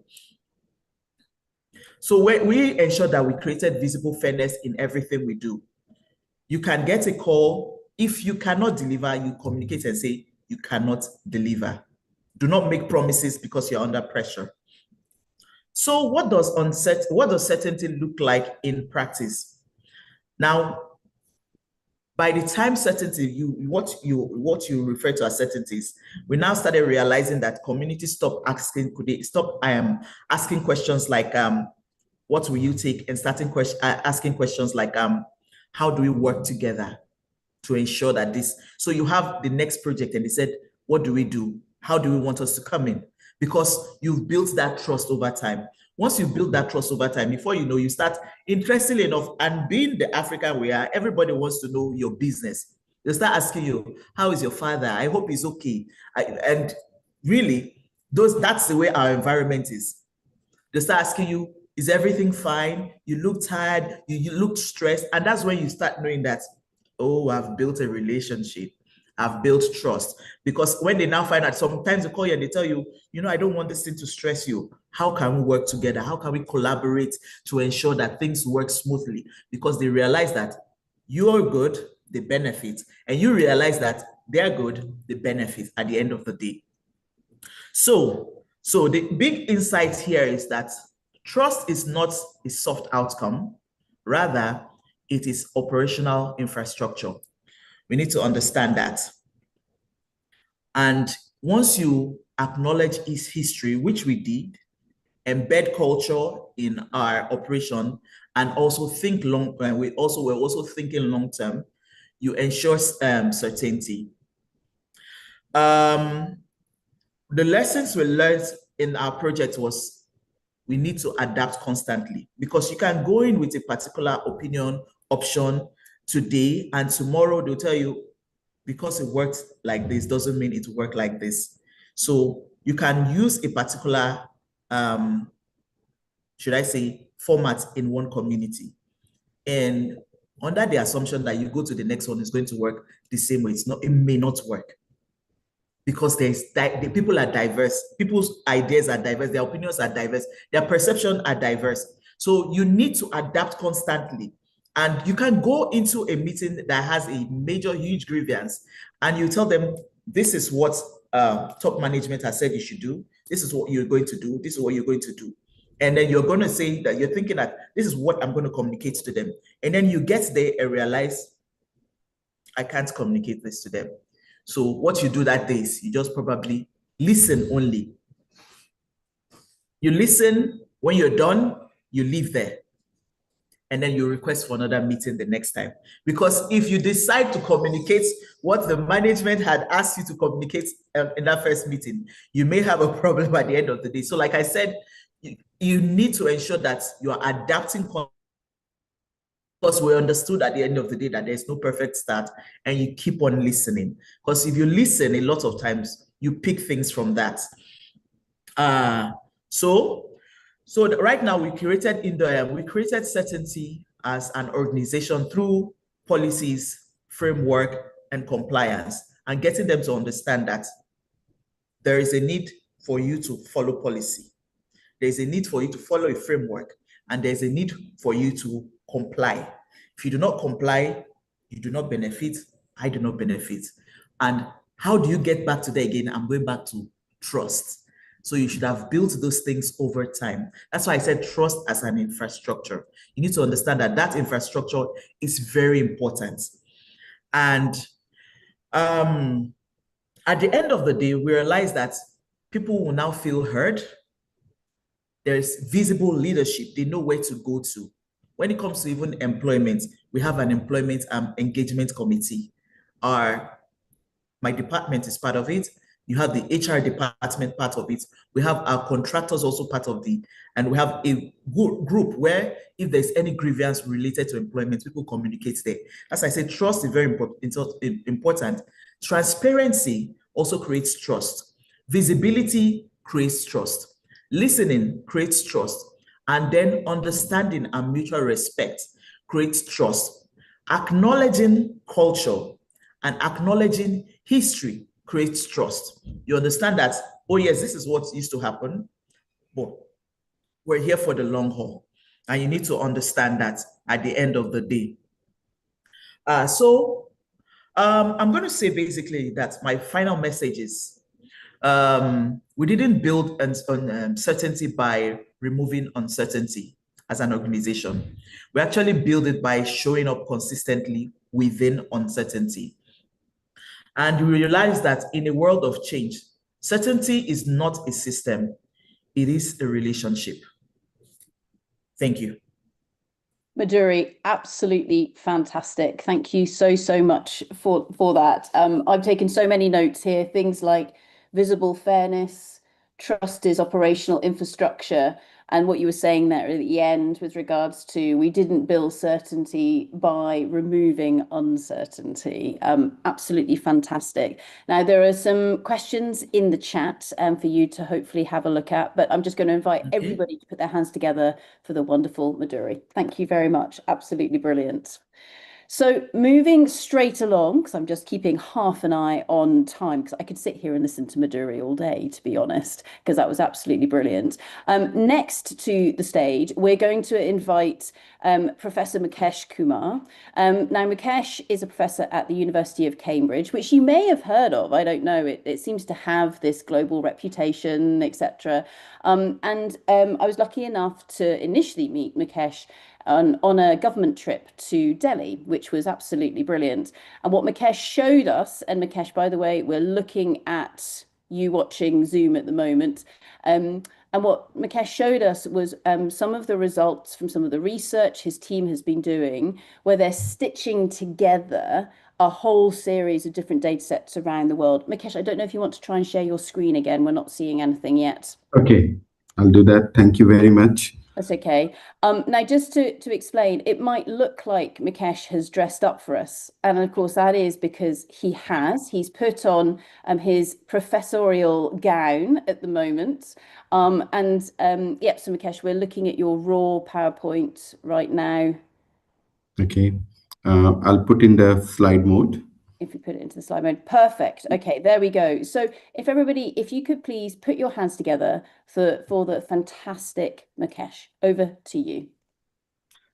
Thank you very much, Sarah, and really great to see you and all the panelists, and inviting me to give a talk on responsible material, and especially looking at certainty. And Madhuri, you did amazing talk. My God, we cannot replace that one. The human touch and human angle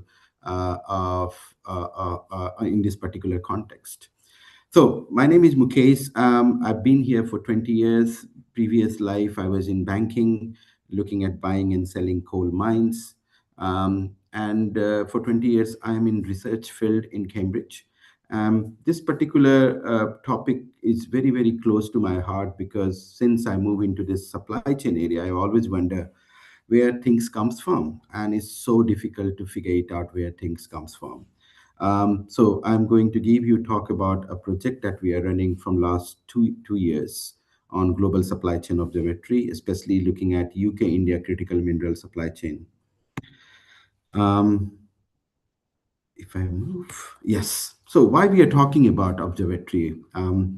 So if you look at some of the research work done, and especially this particular research of 2024, it talks about there are lots of data that is not there to make supply chain more visible.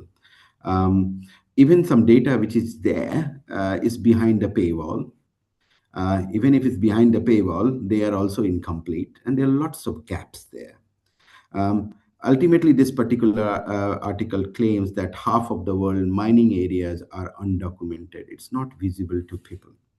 And this invisibility creates a challenge. And why this is happening? So from the point of view of a firm, it almost looks like a firm, a manufacturing firm like Rolls-Royce or Jaguar Land Rover. They're driving in a foggy day in the motorways with the full speed, maximum speed of 70 miles in UK. And what will happen is the accidents. And that's why we see lots of disruptions there. But more importantly, because we are talking about responsible supply chain, responsibility are fixed by regulators as well, and we can go beyond regulation and regulatory compliance. But even those regulatory compliance are a big challenge. We look at these regulations from the human right related regulation, information related regulations, and environment related regulation. And it talks about scope 1, scope 2, and scope 3. And scope 3 includes the end-to-end supply chain from mines to the product and even recycling and reuse area, circularity that we talk about. But if we only see supply chain, our supply chain only 10%, how we can create compliances in the invisible area is impossible to do that. Many of our speakers talk about making decision under uncertainty, and that's one of the challenge that we took it up, that why can we reduce this uncertainty in this area. So first thing, 3 words that I would like to bring into your attention to make supply chain responsible. One is the visibility, means where things are. Traceability, how that material flows from mines to the processing plant, to the component manufacturing, to the final product, and to the user. And the context, and context is very important. And I think the first speaker talks about the context as well, and even Madhuri referred to that one. In which context it is coming? It's a climate context, it's a human-related context. It's so important to do these things. So this concept builds on each other. And this is the problem that we are trying to solve, that we don't have visibility, we don't know traceability, and of course, transparency is the much more difficult to achieve. So what we did, we created a proof of concept between UK and India, looking at their critical mineral supply chain, especially in EV and PV. And what I'm going to do is show you just 1 minute, 1 minute 40-second video very quickly. And this video, what you are going to see is different supply chain stages. We are creating 4,000 data points, connecting each other, and then we are trying to create visibility. Visibility means where the resources are, where the mining locations are, who owns these mines, where the processing is happening, where the component manufacturings are there, for example, here battery cell, and where the final EV manufacturing is happening. And when we look at all these things, we can connect with the export import data, and it can start telling you material flow. We started using some of the data which is in satellites images, and we can now look at biodiversity analysis. We can do air pollutions. We can even look at the golf course in the mine, in one of the Kolwezi mine here. And it's all about creating this more data related informed decisions, how decision makers can get these information, where things flows exactly, where the trading nations are, where the data gaps also exist that we also cannot solve. And these are the things that we are trying to address: the visibility, traceability, and transparency. Even when you look at geolocation, sometimes the geolocations also shows you villages and the pond, but not exactly the location of mines. Again, as a academic institution, we also do modeling, and we put everything in model and we try to create. So these are the proof of concept that we created. And based on this proof of concept, what we said is now we can map out the supply chains with the big data analytics. We can do stress testing of these supply chains. We can do greenhouse gas emissions. We can create transparency and regulatory compliance area. We can certainly help. And we can also do the digital auditing. If company can do those things. Again, those are the proof of concept. Based on the proof of concept from last year, we now started developing the platform. The platform is much more complex task, because with a small data set, with hard work of humans and the research team of 18 people, we can create the proof of concept much more stronger. But when we are looking at really, really large data sets, we are talking about points that is much more complex. And here is the example. We take the raw data, we try to find out which country is connecting with the which country. We have various nodes that we identify the content on that data, and then we create a graph database. What you are seeing is millions of points that needs to be connected. And at the end, how some of these points create the visualization. And we have the end-to-end data pipeline where we process lots of data here. And most of these data are related from the PDF, Excel, and different file formats. But also we use satellite images to generate data. All these things are only possible because there is an institutional backup there, and various institutions within India and UK, they are supporting this particular activity with the collaboration with local institutions. You can see that right now we are in testing phase. So people from FCDO, people from Ministry of Mines, they are logging to our system and they're testing. They're telling us what kind of information they need, in which format they need, whatever is there, whether it's perfect or should we need more improvement. So they are doing those testing and trial. And also in the middle, you see Indian Prime Minister is talking about this particular project. This particular project is actually getting a very higher attention from the policymaker, because policymaker also have much more less visibility than any firm. So with this, I just wanted to say this platform is ready right now as a prototype. But if you are interested, please come in touch. We can show you, we can do your demo, what it does. And we are still in the scaling up phase, and how to scale up, it might take 4, 5, 6, 7 months. This is one of the projects that we feel that will not to make anyone villain or hero. It's about making companies, people, governments to realize what they are doing, and based on that, what best decision they can make.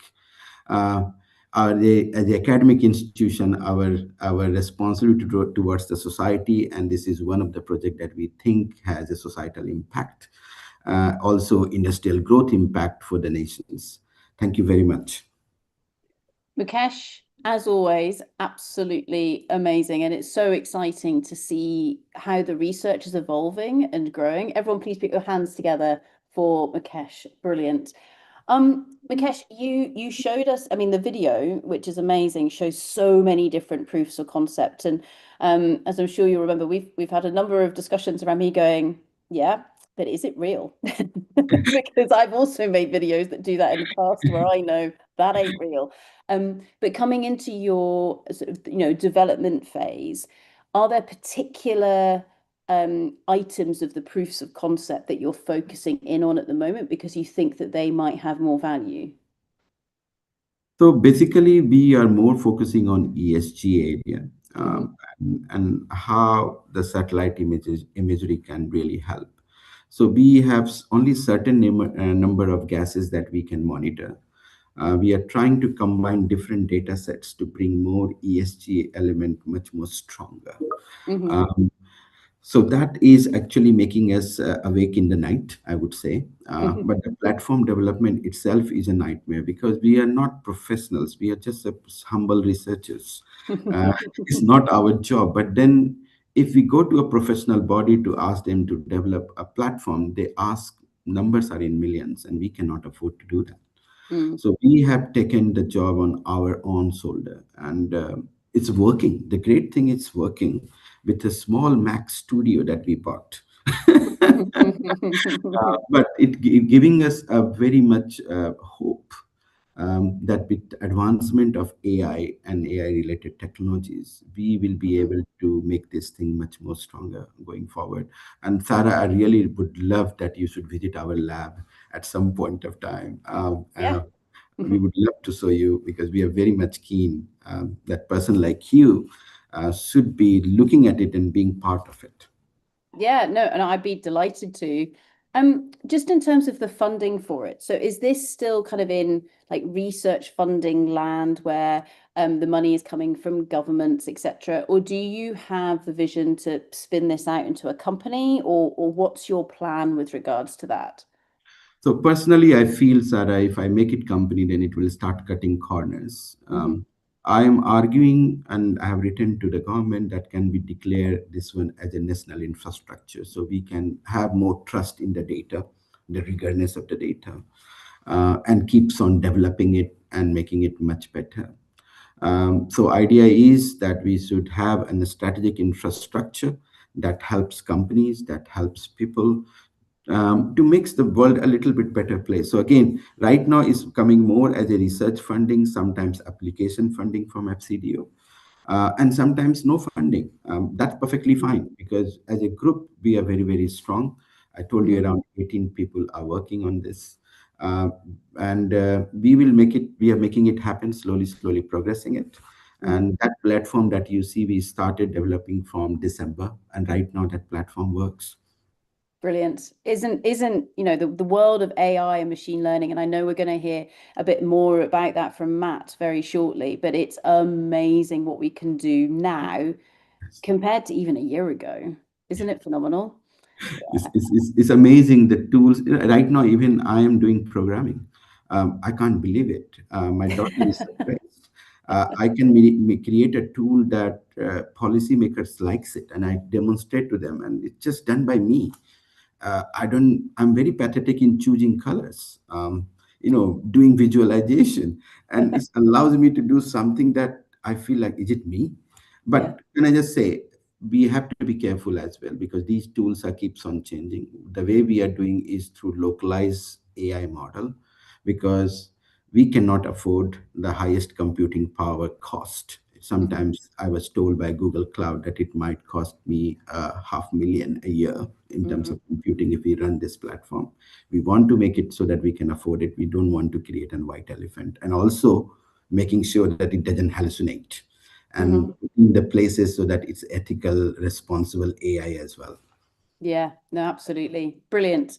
With that, Everyone, please put your hands together for the phenomenal Mukesh, and good luck with all the development that's going on, because it looks amazing. Thank you very much. Thank you, Absolutely Sarah. brilliant. Thank you. Great. Okay, so next up, everyone, we are going to somebody who you will recognize, because her name is Dr. A. Doran. No, not her brother, who spoke earlier on in the week. No, now we get to welcome to the stage the amazing Aileen. And Aileen's going to give us insight to her take with regards to the world of certainty. Aileen, over to you. Perfect. Thank you, Sarah. And yeah, just thank you as well for allowing me to kind of have the space to talk about this. So in a lot of ways, this is kind of a little bit different from what we've been talking about and the kind of hearing about, but also ties in a lot to some of the overarching themes and topics. So today I'm going to talk to you a little bit about perhaps certainty is not exactly the problem or the solution as some people have presented, that maybe our perceptions around it can be as well, and to talk a little bit around how we can all have the same data but to result in different decisions. And we can take that from a couple of different ways, from a representation point of view, or as Sarah said, I think really nicely yesterday, you can, like a bunch of geologists, you can have one rock, two geologists, and three answers or solutions. So we all look at the same data and think about it differently. And so if I can actually move my slide, one thing I wanted to do was kind of take some of the kind of common threads that we've been hearing about from the last couple of days. And in particular, there's been some really incredible insights and outputs. And some of the kind of common things are that certainty is not built in isolation. You can't just create it overnight. And it's something that's really important to consider people and decisions, especially early in the project, but also perceptions. And we've heard a lot about actually making sure that we take action. So even Scott earlier was talking a lot that we need a lot of, we have a lot of talk, but no action. And that was something as well that some of the students really at the start of the conference talked about. They want to see that action element. They want to see our industry lead by example. And I think actually what Madhuri was saying was incredible about honestly builds credibility and transparency builds trust. And it's just a common thing that fits into the overarching theme of the conference. But I think also something that came up was how important diversity is. And that's in a lot of different perspectives. So it could be in the system that you're using, it in the supply chain, but also the people and the communities or different stakeholders. And so I think one overarching thing I wanted to emphasize is that we see that real progress coming from when we bring those things together, those perspectives together, and not doing something in isolation. So I think it's just something I want to remind people of before we move into this talk. So today, we're going to be going on a bit of a journey and thinking about some of the kind of misconceptions that we have or may have come across around barriers to inclusion. Because I think a lot of people feel like we've done such amazing things. So are they kind of not addressed yet, or are we kind of not in a place where we don't need to do anything else? Which we'll talk about a little bit, but then also looking at the data around that and kind of some considerations, but then also thinking about the action piece and something that we can do to kind of help us move forward. So to begin with, barriers to inclusion. So one thing to say here is that there has been incredible progress over the past even just 5 years. And really since COVID, there's been such an increase in connectivity between people around the world, inside and outside of our sector, be that in academia, be that in consultants, be that in like exploration or mining or whatever it is. There has been such a growth of social awareness that came from all of these new platforms and new technologies. And we saw that even with Edith and Sarah Shee yesterday. There's so many new technologies in every different part of the project. And this is the same in terms of how we connect and communicate. It's so much easier to connect with someone on the opposite side of the world than it was even just 5 years ago. But one of the challenges can actually be that we approach this conversation in isolation. So a thing we don't want to do to create certainty. And often the conversations have focused around gender and ethnic background. And it has been truly incredible to see that growth and that awareness. But what it actually can do sometimes is miss the intersectionality element. And so we actually heard on the first day from Izzy about that kind of multiple identities part as well. And that is so true for anything.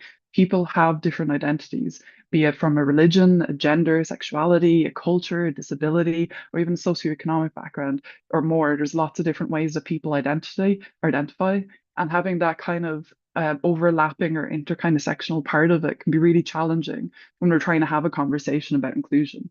And so the kind of core here is that we have such a solid foundation, but it's time to build on that and actually to put the foot in the accelerator, as Miranda said yesterday as well.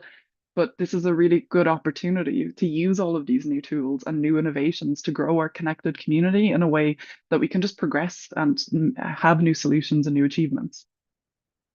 And so I think just to kind of highlight here as well, we do hear a lot that like we still have a lot of problems and challenges, and we sometimes take it for granted. So I'm not going to go through all of these, but I think something that we often take for granted is we try to force diversity or inclusion in a way that's not necessarily meaningful. And I'll come back to this a little bit. But something that we see sometimes is about trying to ensure diversity on a panel, for example. But you actually have to step back and think about like how people are selected. Is it being based on merit, or is it their gender or other characteristic? Because oftentimes someone is asked just because they look different as opposed to what they can add. And you might see that in impact in a lot of different ways. Like sometimes if it's an all male panel, they ask the woman to host, which kind of reinforces this idea that that woman doesn't really have any value to add. She's just there to like ask the questions and to promote the men. So I think we just need to actually think about what we're doing, because we hear a lot about excellence and quality and how things are awarded, but it also makes assumptions about how those like metrics or whatever it is are designed. And so when we think about barriers, a lot of the time they're not necessarily conscious as well. They can be unconscious. And so this can be where it's really subtle or complex to understand them. And because we have such a solid foundation, we can now take that step forward. We can now kind of move to this next step of understanding. But I think unconscious bias is something we do need to understand. It's prevalent in our society. And this comes from a survey I was involved with as part of the initiative that Sarah mentioned 5 years ago, or 6 years ago, Jesus now. And one thing that was really stark was over 73% of people felt to some degree that unconscious bias was still prevalent in the workplace or organization.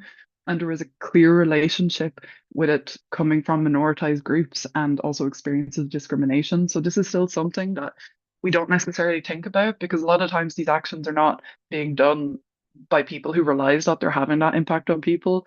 So we kind of need to have a bit more empathy in this regard as well. So that brings us to the conversation point of the data and how we collect data.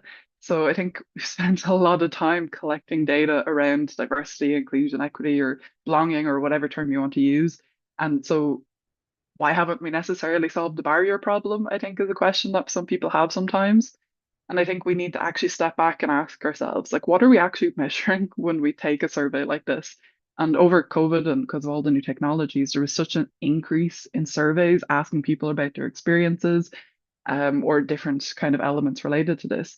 And so actually what we end up seeing is a lot of the surveys focus on diversity because it's actually just a lot easier to measure. It's often done as a bit of a tick box element and maybe some open-ended questions to try hit on inclusion or equity or other elements like that. But the challenge with equity and inclusion can actually be around them being perception based. And so sometimes, and many people in this room may have done this, I have myself, when you try to answer a survey like this and think about your own experience, you'll basically just gaslight or dismiss your own experience and say things like, it wasn't that bad. I've definitely misremembered it. I'm overthinking it, or something like that. So actually what ends up happening sometimes is we end up getting that false positive where we think there's not a problem in the way that there is. But we can also get that because maybe we're not asking questions to allow space for multiple identities or that intersectionality element. And that can actually bias the data and create more barriers.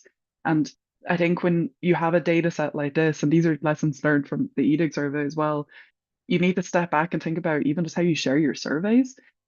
Because again, the role of unconscious bias comes in here. Like you might only be sharing it with your network and your peers and not necessarily reflecting the context of what you want. And I think Cara even just earlier said like multiple forms of data collection are really important and useful. And that is the same when it comes to EDI data. But as said, I think it was by Freud, it's about that context element. Like you need to think about the context of what you want to achieve. Like what do you want as your outcome? And so I think that's a really important one because even from Edith yesterday talking about more technical data, we heard about how different methods result in different data. And that is the same here. There's lots of different ways to collect data around this that can have completely different outputs. But I think what actually happens when you don't consider those is sometimes we end up getting blind spots because of the narrow perspectives being recorded. And so this is a big risk because you're actually missing elements. So maybe you're actually just getting the same experiences and the same ideas and the same interpretations. And this is where we've heard multiple times, diversity is really important to identify those gaps in any project. And that's something that I think we take for granted sometimes. And so on this as well, because the way we often do surveys around EDI, we often, or anything around EDI, we often put it on the person that's most vulnerable or most exposed, and actually forces people to always have to self-advocate, which is exceptionally tiring to do, and actually takes away from energy and time that people have to do their own work, to do their own research. And so it's a really big problem because it's creating unnecessary barriers and actually pushing the skill and talent that we need out of our industry sometimes. So it's about not just about trying to create this like tick box diversity, it's also about creating cultures and environments where people can succeed, which is something that takes a lot of time sometimes, depending on the environment people are in. But diverse teams do exceptionally well if they're in an environment where they can succeed. And I think there's been a lot of research around this as well, but it's something that a good leader can really instill in their team as well, regardless of the project. So thinking about action as well around this kind of one, we need to make sure that we're doing things in a meaningful way. And so what I mean by that is if you're, say, for example, involved in research projects, and a lot of research funders now require, if you're doing like a project outside of your own, that you have a local researcher or local representative. Like you don't just put someone on your research application because their name sounds different, which happens quite a lot. We need to actually make sure that you're engaging with that person, getting their opinions, getting their feedback right at the start and putting them actually into the conversation. So it's the same as what Grace had said yesterday, but from a resource point of view, like decision making around these things starts at this, like the start of the project. You can't just start bringing different elements in as you progress through. It's a really important thing to consider. And this actually links into just building respect for each other. And you can do really simple things by just like explaining why you're asking someone, for example, to be part of the panel or project or whatever it is, and actually just having that conversation, explain why you think their opinion is valuable, because it actually will lead to better conversations and better outcomes as well. And I think one of the key things that we've heard a couple of times, it's like if you try to do a tick box operation, regardless if it's ESG or sustainability related, or if it's kind of a diversity and inclusion element, if it's only tick box, it will fail. You're not going to get the outcome that you want. And so you have to actually ask what you're trying to achieve and step back and ask yourself that kind of the research question almost. And so maybe there's actually lots of other things out there and resources that can actually help you. So I think that leads into this idea you don't have to actually reinvent the wheel every single time you do something. There is an incredible amount of people who have put all of their ideas and their experiences out there. So it's a bit of just like doing a bit of a desk review almost, for lack of a better term. I think it's something that we're all naturally quite good at or have experience with generally. So it's something that we all need to take that active role in, because awareness is only really the first step. And so leading kind of to this last action piece as well, how can we actually take all that and move forward? Because that is something that we've heard time and time again. It's very, very difficult to move forward. We don't really know what to do. And honestly, I don't think I'll have all the answers for you, but this is a graph I came across recently from a group called Mentoring Inclusion. I think it's a really nice one to start getting us to think a little bit around our intention versus impact as well. And so generally in any project or whatever you're doing, you're going to want true action and true change. And we've heard this throughout the conference from different perspectives. And we heard from even Anthony Dutterdorn yesterday about how diversity breeds robustness. And it's the same for anything around like diversity and inclusion data from a people perspective. But I think what's really important here is progress is incremental. Things, and it's the same as what Madhuri was saying with trust, it doesn't just happen overnight. We need to actually keep learning from our failures because these are necessary for growth, and it can be uncomfortable, but failure is part of life and it is something that we all do and become better people for. And actually, even just in research, like if you're trying to do an experiment and it fails, you don't just keep coming at it from the exact same way in the exact same process. You step back, you take time to reflect, you maybe do a bit more research about other ideas, and you come at it from a different angle. So this is something that is continuous. It needs to be dynamic. It needs to be updated, much like all of the conversations we've been hearing. And so to kind of zoom in on this a little bit, awareness is such an incredible foundation. It is how we start, but there is, again, that kind of incremental growth here as well. so that we can have allyship is the next one. But again, that's only really the gateway. We need to start thinking about the inclusive leadership and what that actually means so that we have meaningful challenge and action. And so these are just a couple of examples I'll finish on. But I think I really like these actually because it shows the difference between you being an ally and a support to actually changing and building that inclusive so that people don't have to continuously ask and people don't always have to put in that extra time and effort to something that they really shouldn't have to that takes away. And again, this links in with this idea of perception of self, because really certainty is not going to happen unless we understand the perceptions of how we're doing things and how we're engaging in this world. And realistically, and I'll leave on this, we all have very different perceptions of the world, but we also all have our own sphere of influence. So let's actually step back and think about what we can do to become that inclusive leader, because it's not going to be in every part of your environment, but we all can take steps to change. So I think that is something, and to reiterate Scott's words, as an industry, we all need to come together, and it's the exact same for this. We all need to come together to make a positive change and make sure people can succeed. So I'll finish on that.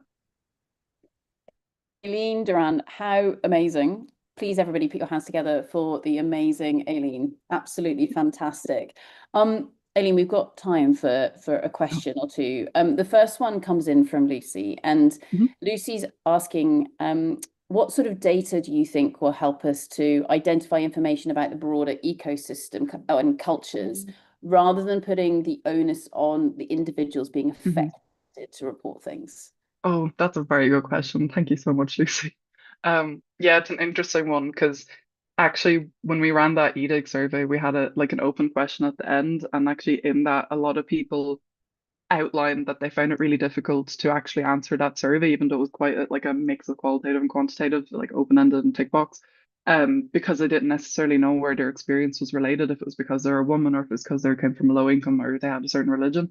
So I think right now it's an interesting one because there's a huge amount of data out there, but it's often hidden behind like a society. So there almost needs to be a bit of a data collection before we start collecting more data, I think. And one thing that happens a lot is they're only asked in like one sector or one like subsection of geology.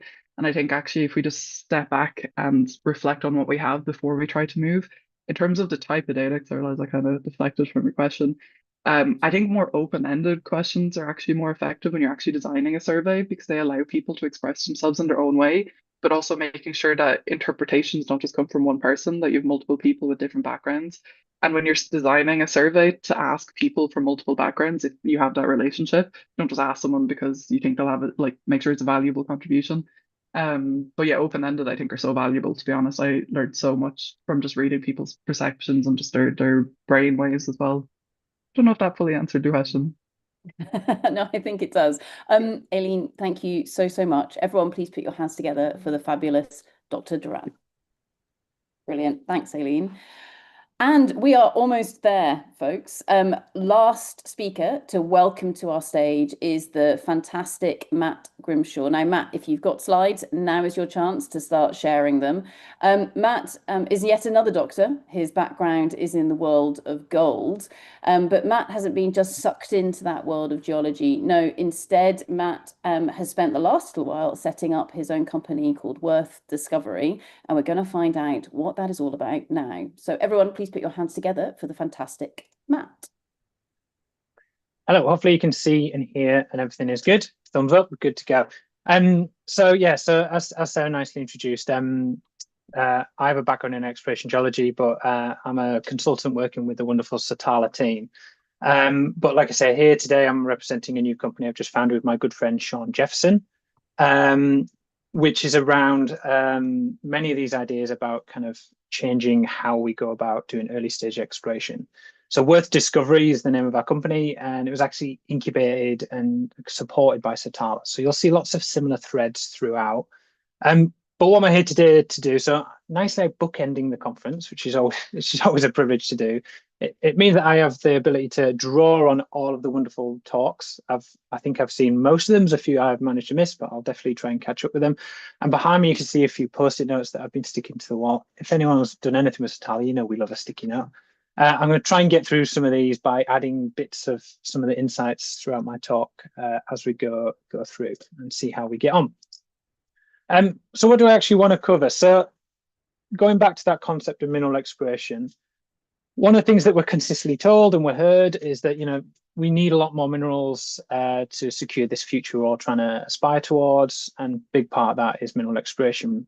But one of the things that I often feel uncomfortable about is many of the narratives and reasons why we justify why we go out and what we're trying to do often don't make sense to me, and that's someone who works in the sector. And anyone who is a geologist or has done anything in mineral exploration will understand how high risk, uncertain the world of looking for mineral deposits are. But when the narrative and reason for why we're doing that is also uncertain, I kind of want to challenge, well, where does that leave us? So with every business and startup, you need a number of metrics and numbers or statistics. Freud has kind of touched on this, how quite often by just having a number or a statement often doesn't capture the full nuance of this. So one of the things I want to delve into today is some of those narratives and mantras that we quite consistently hear. If anyone has been to a conference or an event, you'll know what I mean by certain phrases that we use to justify how what we do. Often they come from a place of a good idea, but then over time you end up saying them and repeating them so often they don't actually make sense anymore. So I welcome anyone, if they have their favorites, to put them in the chat that they hear at conference and events. If anyone has recently opened the AI vomit that is LinkedIn, you will have seen many of these repeated constantly throughout. And so I just want to dive into a few of them now. So one of the first ones that I've consistently gone to, if anyone's heard me talk about this, you'll know this is one of my big bugbears, is that in exploration, we often justify how important it is to find things because it is really hard to find them. And we often hear this statistic of 1 in 1,000 projects are successful. So what they kind of, one project feeds through to a mine. And yes, some of the statistics kind of show that this may be something like it. There are various academic studies on it. There's a great talk from Francis McDonald at Kenneland a few years ago that kind of showed that this might be similar. But when you boil projects down to statistics as 1 in 1,000, you're assuming that each of those are equal. They're not. They have different communities, different risks, different commodities, very, very different things. But one of the more damaging parts for me is that it communicates to the wider industry or wider society that this is a risk. It's almost like a gamble. You could be one of those 1 in 1,000, whereas in essence, it should be a process of limiting the risk of those things. And actually, I'd rather those odds to be much, much better rather than being that lucky 1 in 1,000, if that kind of makes sense. And when we see actual success of different projects globally, timelines are getting longer, discoveries are getting harder to kind of find. And so we are at a kind of a tipping point where we need to really do something to kind of challenge this. So please push back if you disagree with that kind of sentiment. The next one, which is maybe even more provocative, is the criticality agenda. We've heard from various different people throughout this week the importance of criticality, Gavin Mudd and various other people.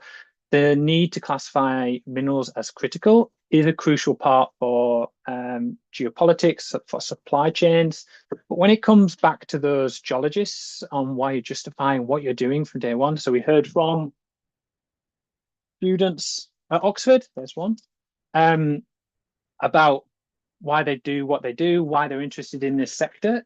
I often get slightly concerned when you justify the reason why you're doing things around a narrative that is around, we're looking for critical minerals for the energy transition. Now, that is absolutely valid, and it's something that I am personally extremely passionate about. But if that's how you are justifying what you're doing when you're going out to these often rural communities, different parts of the world, and you say, oh, can I come and have a look in your back garden because these things are critical, they're really needed. Often the narrative of that doesn't match the reality of those people. And so we heard about from Izzy, from Saatchi, it's been mentioned, about the various narratives and how that's really important to kind of understand the perspectives of different people in different places. Energy transition minerals is also quite unrealistic when it comes to the spend. When you just look at the raw statistics of spend within exploration budgets. This year, I think it was around 50%. In previous years, it's around that, almost half of all exploration drill drilling is pumped into gold. I'm not bashing gold. I'm just saying, when you're saying you are a company out for the energy transition, gold arguably has nothing to do with that. And so therefore, I think the narrative surrounding a lot of the major companies and governments is kind of captured the attention over the last few years. And what we're seeing, especially at various conferences, is that narrative is now changing around critical minerals, not for the energy transition, but for security. So all of a sudden, if you've justified why you're going into geosciences and exploration around the need for this energy transition minerals, and you end up starting exploring for minerals that are actually going to underpin security, so defense minerals. So those minerals are going to go into rockets, missiles, things like that. I think we need to be very cautious of that narrative and actually go back to thinking about why is it you're doing what you're doing and what interests you from day one, if that kind of makes sense. So the next big one that I want to touch on, the narrative of the paradox, is AI in exploration or in mining. And it's this promised golden goose that's hoping to be laid. And I'll go back to Sean Barker, who spoke on day one. His words, not mine. A lot of the companies are snake oil. A lot of them are promising a future and optimization that is yet to really be realized. And one of the problems I have that we see throughout a lot of the work that we do is the promise of AI is actually being misunderstood.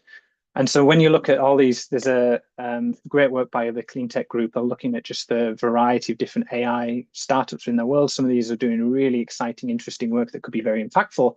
But in essence, they're optimizing a process. So a lot of these companies will maybe get to the future of what you're doing more efficiently, quicker, but they're not really tackling the underlying systemic problems and challenges we have within the sector. So yes, you might get to that target or that discovery quicker with less money, but then what? And at the moment, I'm seeing no one really trying to tackle a bigger question of the then what. And going back to how is this going to impact both students, different institutions around the country. We've heard from, like I said, the Oxford kind of group, and we've got great institutions that are really trying to tackle this. So I know from listening to the work that Sarah's done at Imperial, this has been talked about. Other good institutions like Cambon School of Mines, and other places across the country, who are trying to see how does this impact students day to day. And there was a great study by MIT last year that was put out where they tested over 3 months how students doing research papers, they were given students that had to think about the subject with their brain. So it was brain and then a large language model, so with ChatGPT. And then other ones who had ChatGPT to help initially to develop the idea, and then they had to use their brain to reconcile what they were doing. And what they found overwhelmingly was that brain first and then large language model still provided much better outcomes, much better ability to kind of remember what they've done and formulate those arguments and other things. So again, that's something that we need to come to. And then this graph on this figure on the right from the Financial Times really stood out to me a few months ago when it kind of came out. And what it shows, and I think this is from various different speakers, there's a thread throughout, also from Aileen, the previous talk, is that for the first time, we're starting to see people who have high social and empathy starting to perform better in the workplace. And I think this goes back to how traditionally we have been rewarded around those metrics, those senior people. I've definitely heard it mentioned a few times throughout this week. Technical skills, technical specialisms traditionally were how you rose up the ladder of organizations much quicker. Whereas actually, Freud has again touched on this in the beginning of today, is that maybe the attributes of those leaders need to be more around the ability to manage uncertainty, the ability to kind of juggle those different backgrounds.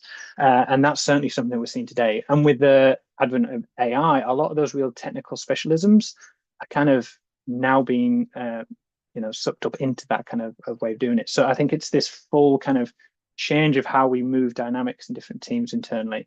And the last point on that, also going back to that diversity of things, is that in exploration and mineral exploration, there's again narratives around how we discovered things. The best discoveries were made X, Y, and Z And the stories around them often revolve around the team of people who are involved in it.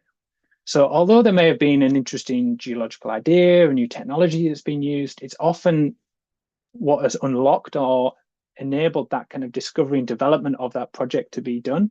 It's around the people. And we heard about the great work that's been done from Thor Exploration in Nigeria about how that is, again, it's the people based. That's how they've got those projects to be developed so quickly.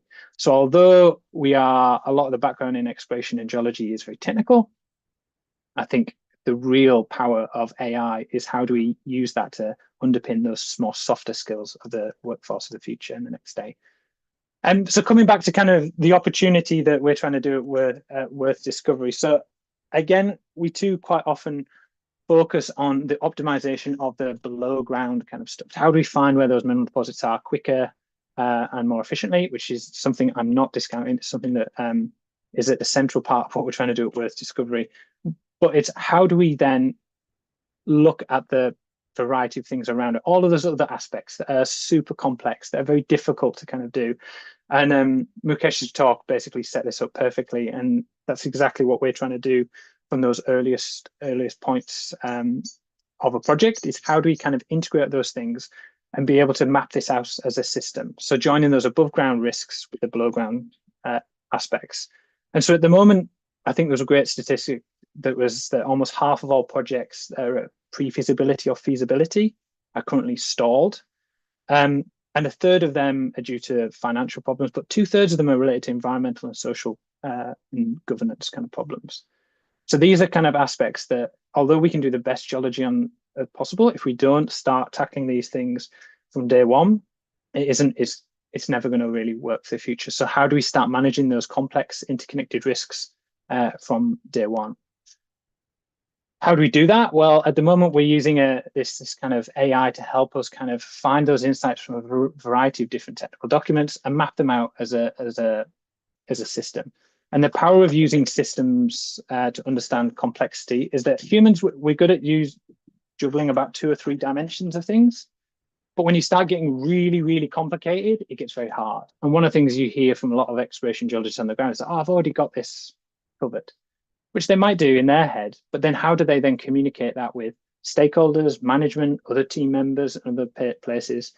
And it really brought home to the talk we heard about from Rini about value washing. How do we kind of embed different perspectives? And because this is a system, you can configure it to basically be viewed from various different perspectives. And you can see how through someone else's eyes, your worldview may be very different. And hopefully that allows you to see some of these critical paths, how these projects are interconnected and really, really complicated.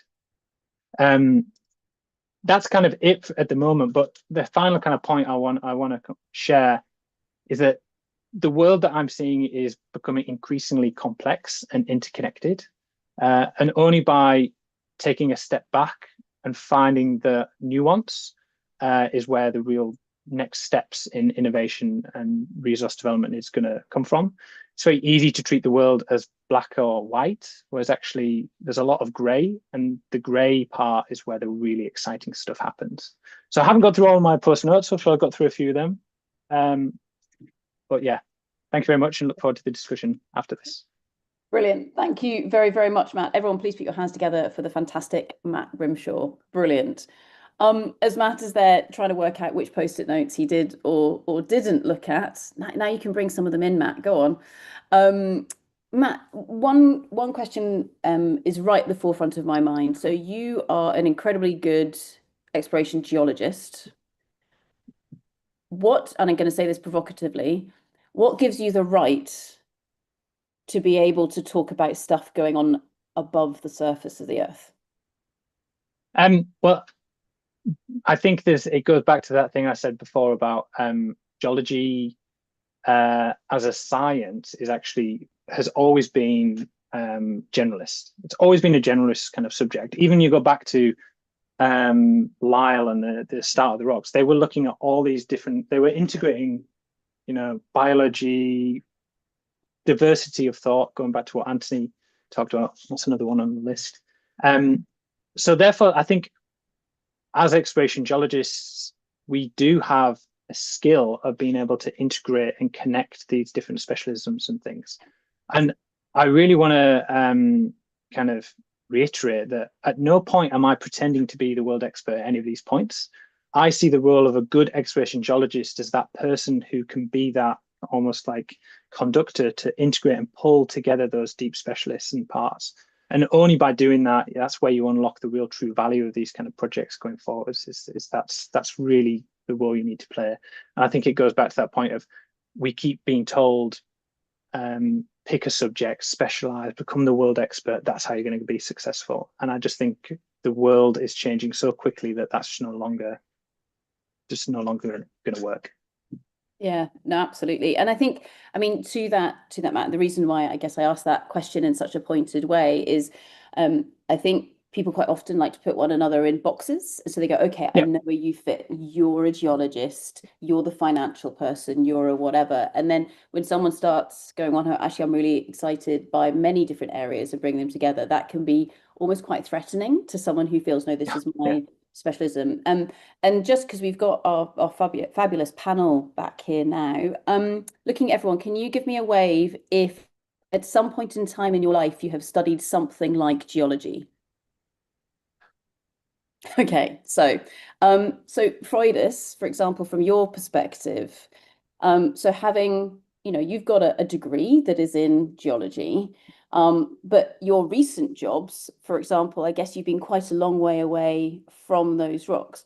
Can you just give us a bit of a insight in terms of that, kind of that progression or that expansion with regards to that initial starting point?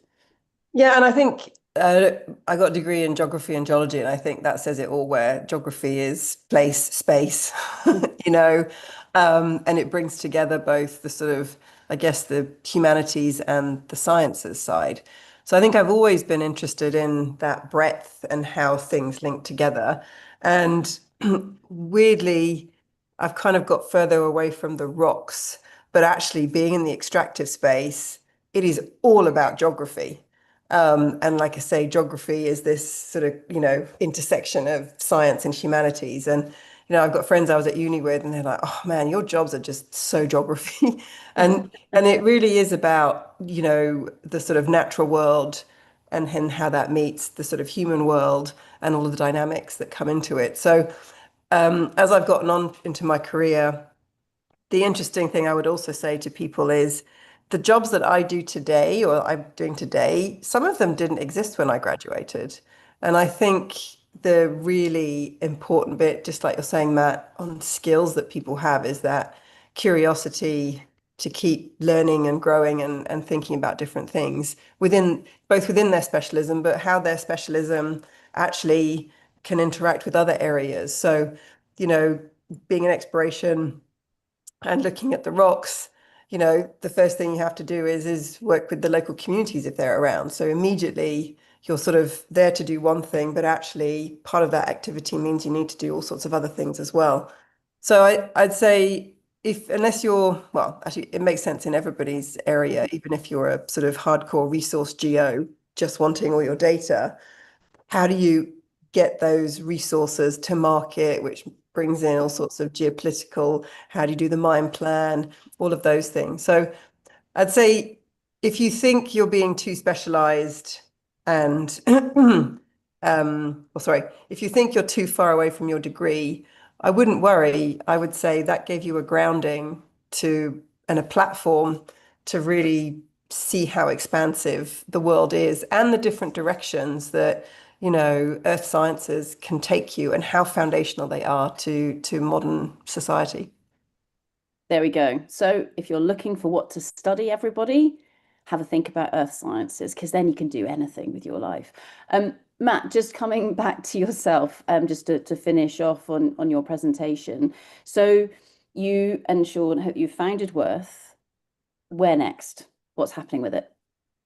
Yeah, so what we're trying to do is, I say this is like the problem we're trying to deal with is an upstream problem. So this is where we're trying to basically prove to people they should think about things much more holistically from day one, integrate these aspects to make more successful discovery. So it's something you're trying to get people to do before it's happened.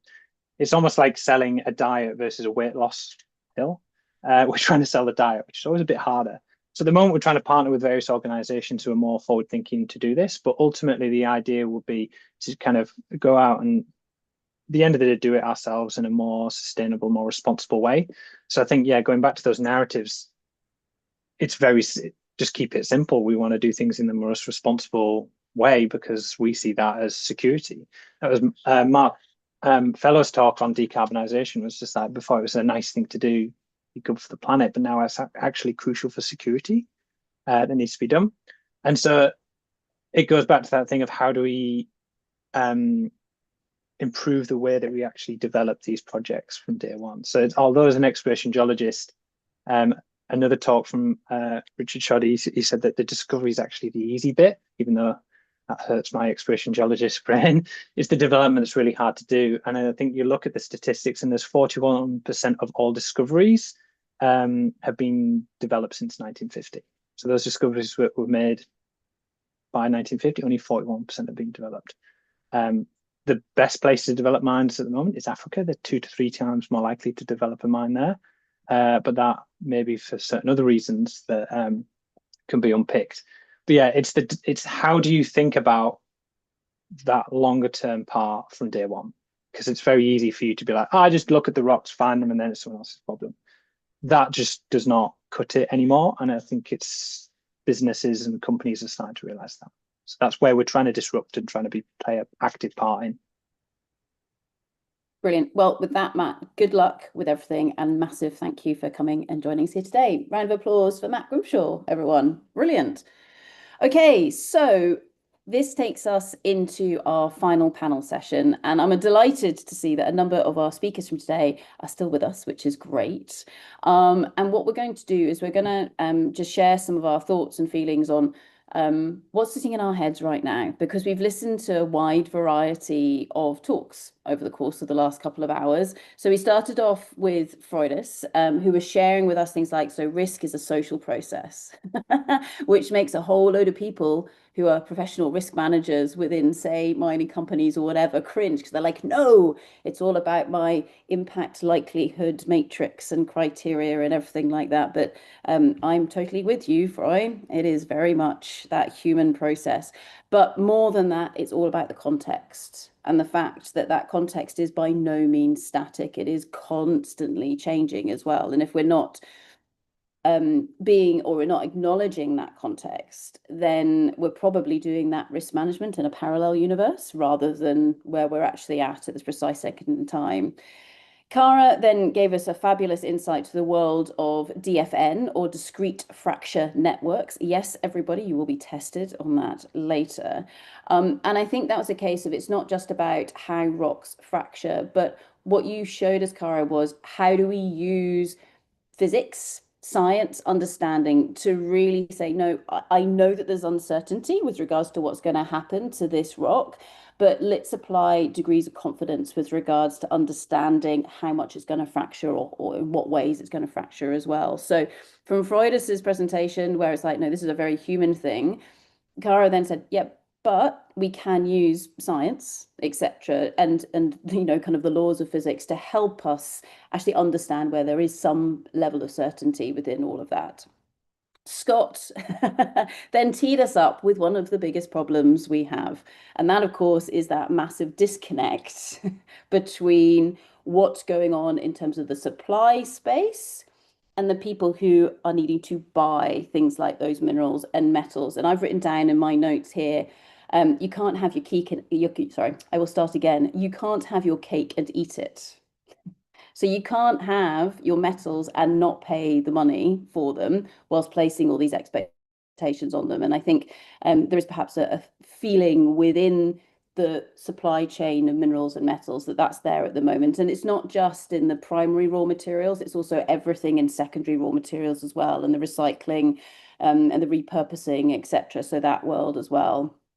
Baduri dialed in from her office in Nigeria, and wow, did she give us insight. And that was insight from someone who is there on the ground at the moment. And she sent a note to apologize, to say, unfortunately, one of those amazing people, has called her up. So she's engaging in one of those stakeholder meetings at the moment.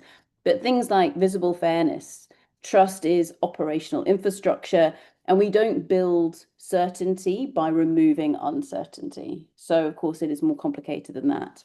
Mukesh then showed us how we can use things like AI and machine learning to understand these vast data sets. And I think Matt then built very much on top of this. So there are lots of companies that are out there at the moment that are saying that they can do this, but actually it's not just about the AI, the machine learning. You also need to have someone who knows what they're talking about, sitting alongside that and using those tools. And of course, Aileen gave us an insight into the world of diversity, which has very much been a continuing theme throughout this year's conference, in that we all see the world through different perspectives. How do we listen and respect one another enough so that we can not only begin to understand that, but use that curiosity and that inspiration to actually think about the world in a different way? So, having tried to give that sum up, hopefully that's given you all enough time to think, what do I think I might want to share with everybody? I don't know, Scott, maybe if I can come to yourself first, what kind of thoughts are sitting there in your mind right now? And then I'll go to Cara. Yeah, thanks, Sarah. And it always blows me away whenever I join panel discussions like this and I see all different parts of the mining community, miners and metals community, sort of talking from their perspectives and their roles. I think a lot of the, let's say, misunderstanding, I think, of mining, everyone thinks it's just digging rocks from the ground and then that's it. That's all that happens. And actually, the veins of mining is actually huge, right? And coming from South Africa myself, I mean, it's a mining country, right? We see the impacts it has on both our economies, our societies, everything around those mines. It has a huge, unbelievable impact that I think really goes unrecognized. The other thing I think is everyone believes that mining is a dirty word, right? And that it's a dirty industry. And yes, to a large part, that's true. But if you can't grow it, you have to dig it. It's as simple as that. Yet we have people on this call and all around the world trying to make it a better industry, a more efficient industry, a more cost-effective industry. And as I mentioned in my presentation, to make it more regionalized, right? And that benefits also local local populations and local communities. So yeah, for me, it was just a fascinating conversation to hear from everyone's perspectives. For me, I've definitely taken a lot away in terms of the work that we do here at Project Blue, and also just thinking of my previous experience being in the industry myself. So again, yeah, thank you very much for inviting me today, and well done to everyone on really fantastic, insightful presentations. Brilliant. Thank you very much, Scott. Cara, how about yourself? Some thoughts, reflections, and then we'll go to Matt. Yeah, one of the main themes that's sitting with me that came through in quite a few of the talks was in relation to leadership and what role that plays in terms of, I think Freud mentioned how important it is to ask those questions. And I know from my perspective as someone maybe earlier on in their career, that having that perspective of the wider consideration, that maybe I'm more in tune to the technical aspect, but when you hear someone higher up in the team or the company asking those questions for further clarification, or just considering things more than what I'm doing, and that feeds into what you're all discussing in terms of where you start isn't necessarily the stream where you're going to end up, and that's okay. And there's such benefit in not being stuck in what you think is all you know. Yeah, I think that, not being stuck in what you think you know. Yeah. And being open to surprises, because there are always things that will take you by surprise. And I don't know, I know we're coming to Matt next, but Freud, as I saw you smiling there, in terms of that, sometimes those surprises, they're not big surprises. They're all like, oh, I just hadn't seen it from that perspective before. That's a good one. I will remember that for the next time. But Matt, over to yourself, and then we'll go to Aileen. Yeah, I think it's embracing that, being honest, like exactly what you said, Cara, about that, being comfortable in not knowing everything. I think it goes back to what I say about that specialization. Is we're taught to like, who's got the best exam results, who's got 100%. It's not about that. Who cares, actually? No one cares. And there's something that I always find really rewarding about being humbled, when you find, or you realize, oh, hang on, you know, and Aileen reminded us about all of the biases we have. It's like, oh yeah, there's something about being inquisitive and investigating and finding those connections. Like there's just something that like a spark goes off my brain when I can just connect two different things that are from different specialisms. You're like, wow, there's a real connection there. That's amazing. And that happens with people, with ideas and concepts. And I think that's the way that we build a more, you know, responsible, equitable future, is kind of embracing that side of it. So yeah, certainty is never going to happen. Thanks, Matt. Aileen, over to you. And then Madhuri, who we've got back. Brilliant. If you've got any final comments you'd like to make, Madhuri, we'll bring you into the conversation. Aileen. Yeah, I think actually building on Matt's, I think certainty is not something we actually want in a lot of cases as well. I think it can take away from those opportunities.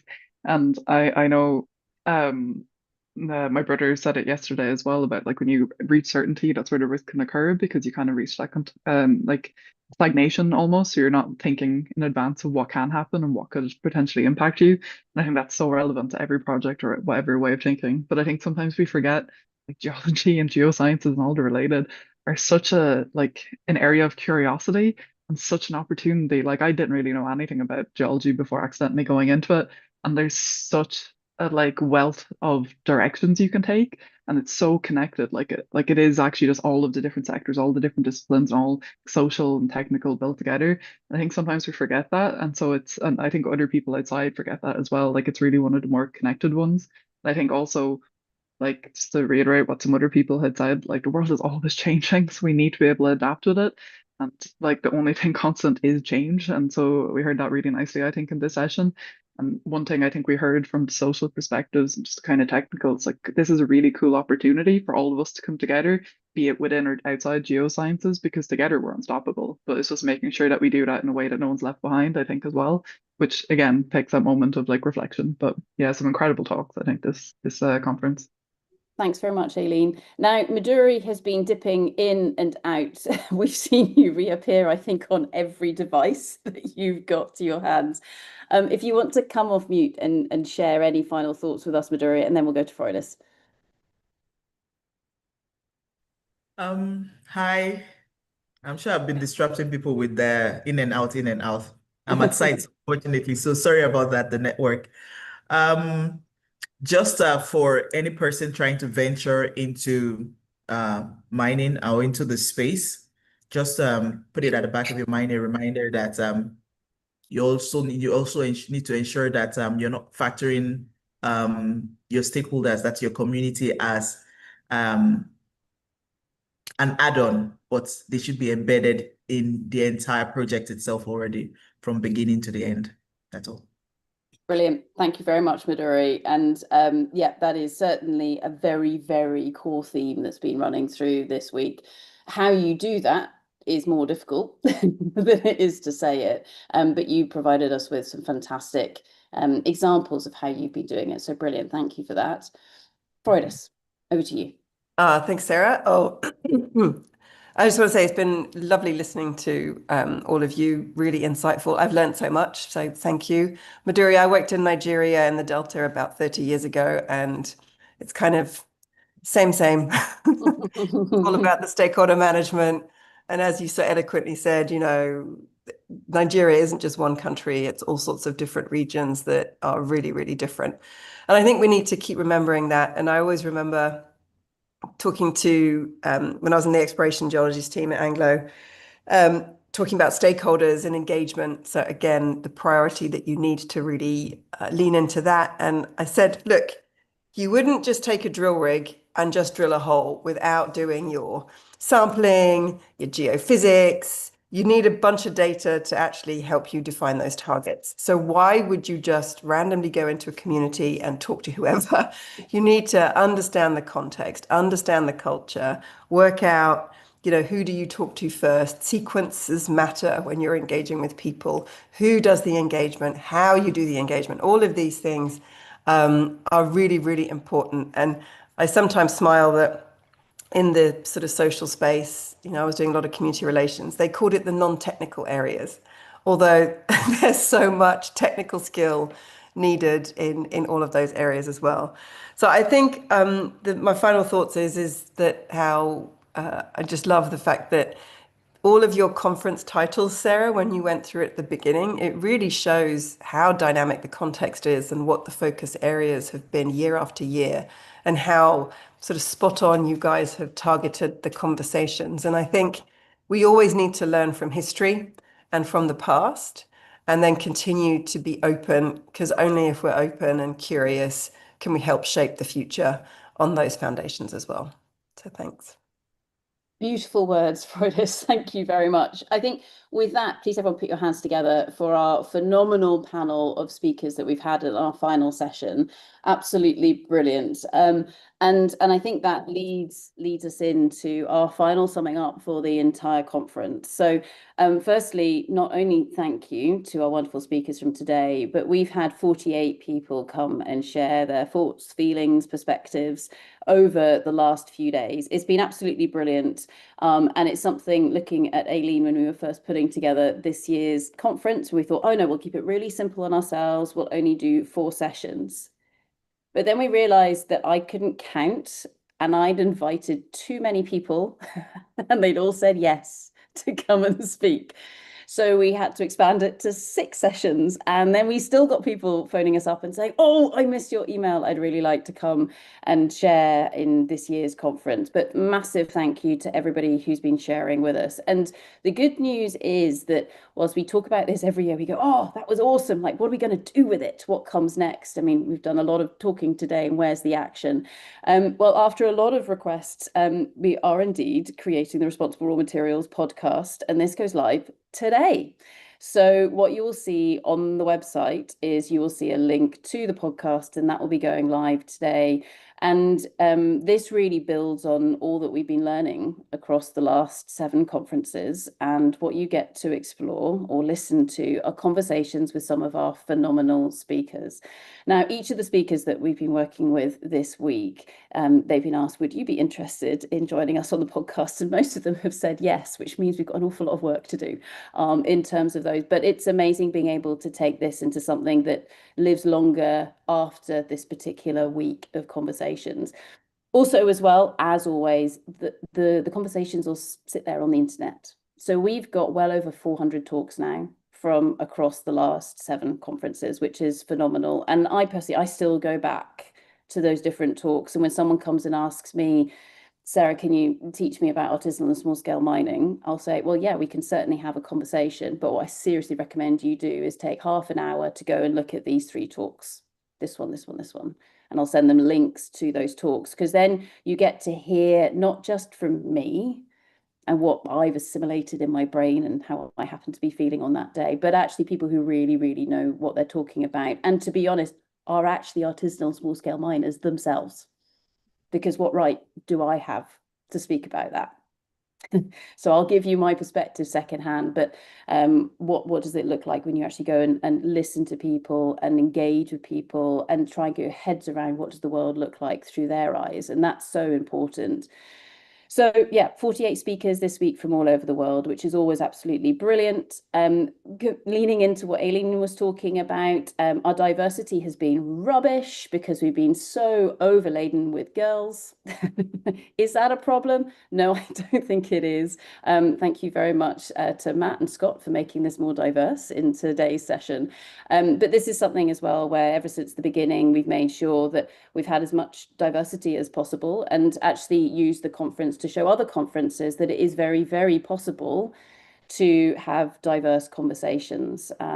Just because a lot of the leadership positions in certain sectors around the world might be dominated by people who look and sound like something that's similar doesn't mean to say with a little bit of digging, you can't find people who will give different perspectives that are just as valuable as well. So thank you very much to everyone who has been putting that together as well. It's very possible to do.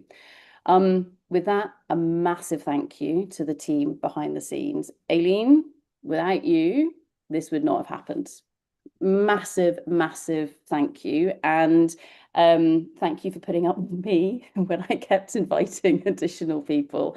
But it's been absolutely brilliant. The reason why this conference has happened this year is because of Aileen.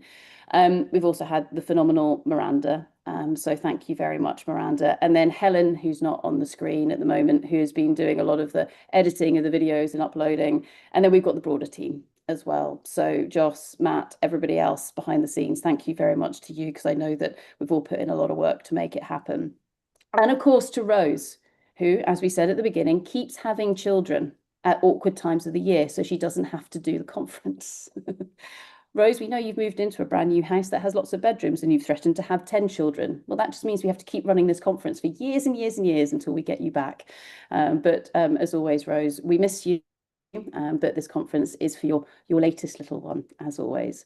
So finally, certain thoughts from throughout this week. So this year's conference, we titled it Creating Certainty in a Changing World. And we did that intentionally, provocatively, because one thing that perhaps we've learned over the years is you don't want to put out a title that everyone agrees with.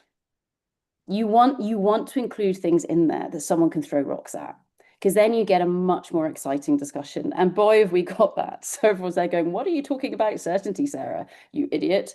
Well, great. Let's discuss that. Let's actually peel back that lid and try and understand what's really going on there. And we started out the conference by listening to 4 students from the University of Oxford, who all gave their perspectives as to what were some of those key areas of uncertainty or change going on in the world right now. And that was great, because so rarely do we start out by going, right, let's listen to students. Let's start the conference by listening to students. And that was absolutely awesome. We were also truly shaken to our cause by Isabel's talk on the death of truth. But more than that, she provided us with a framework. So I think that people who have been trained in like science or engineering or whatever quite often need a framework to go, well, what's actually happening here? And so I think that's a case where it's still sitting in the back of my brain thinking, oh my goodness, what does this mean? But it was brilliant, because it's really helping me to not reduce any of the uncertainty, but to begin to comprehend what might actually be going on in the world right now, especially with all of this information that we are just drowning in. And of course, we're currently adding to as well. With that, of course, that led us into the world of values and how different people value the world in different ways. So often do we just talk about things in terms of money, or have we delivered this project on time? But we had lots of discussion about different types of governance structure. So it's not just about, as Midori was saying, you've got your federal government, your state government, etc. But then you've also got the more traditional governance, such as different tribal structures, etc. So what does that look like, and how do they interact? And just because you've got a piece of paper from one type of governance structure doesn't mean to say you have permission from the other aspects of that. And that, of course, is made more complicated because people see the world in different ways and describe it in different ways. And I think that comes through very clearly in some of the talks we had with regards to values.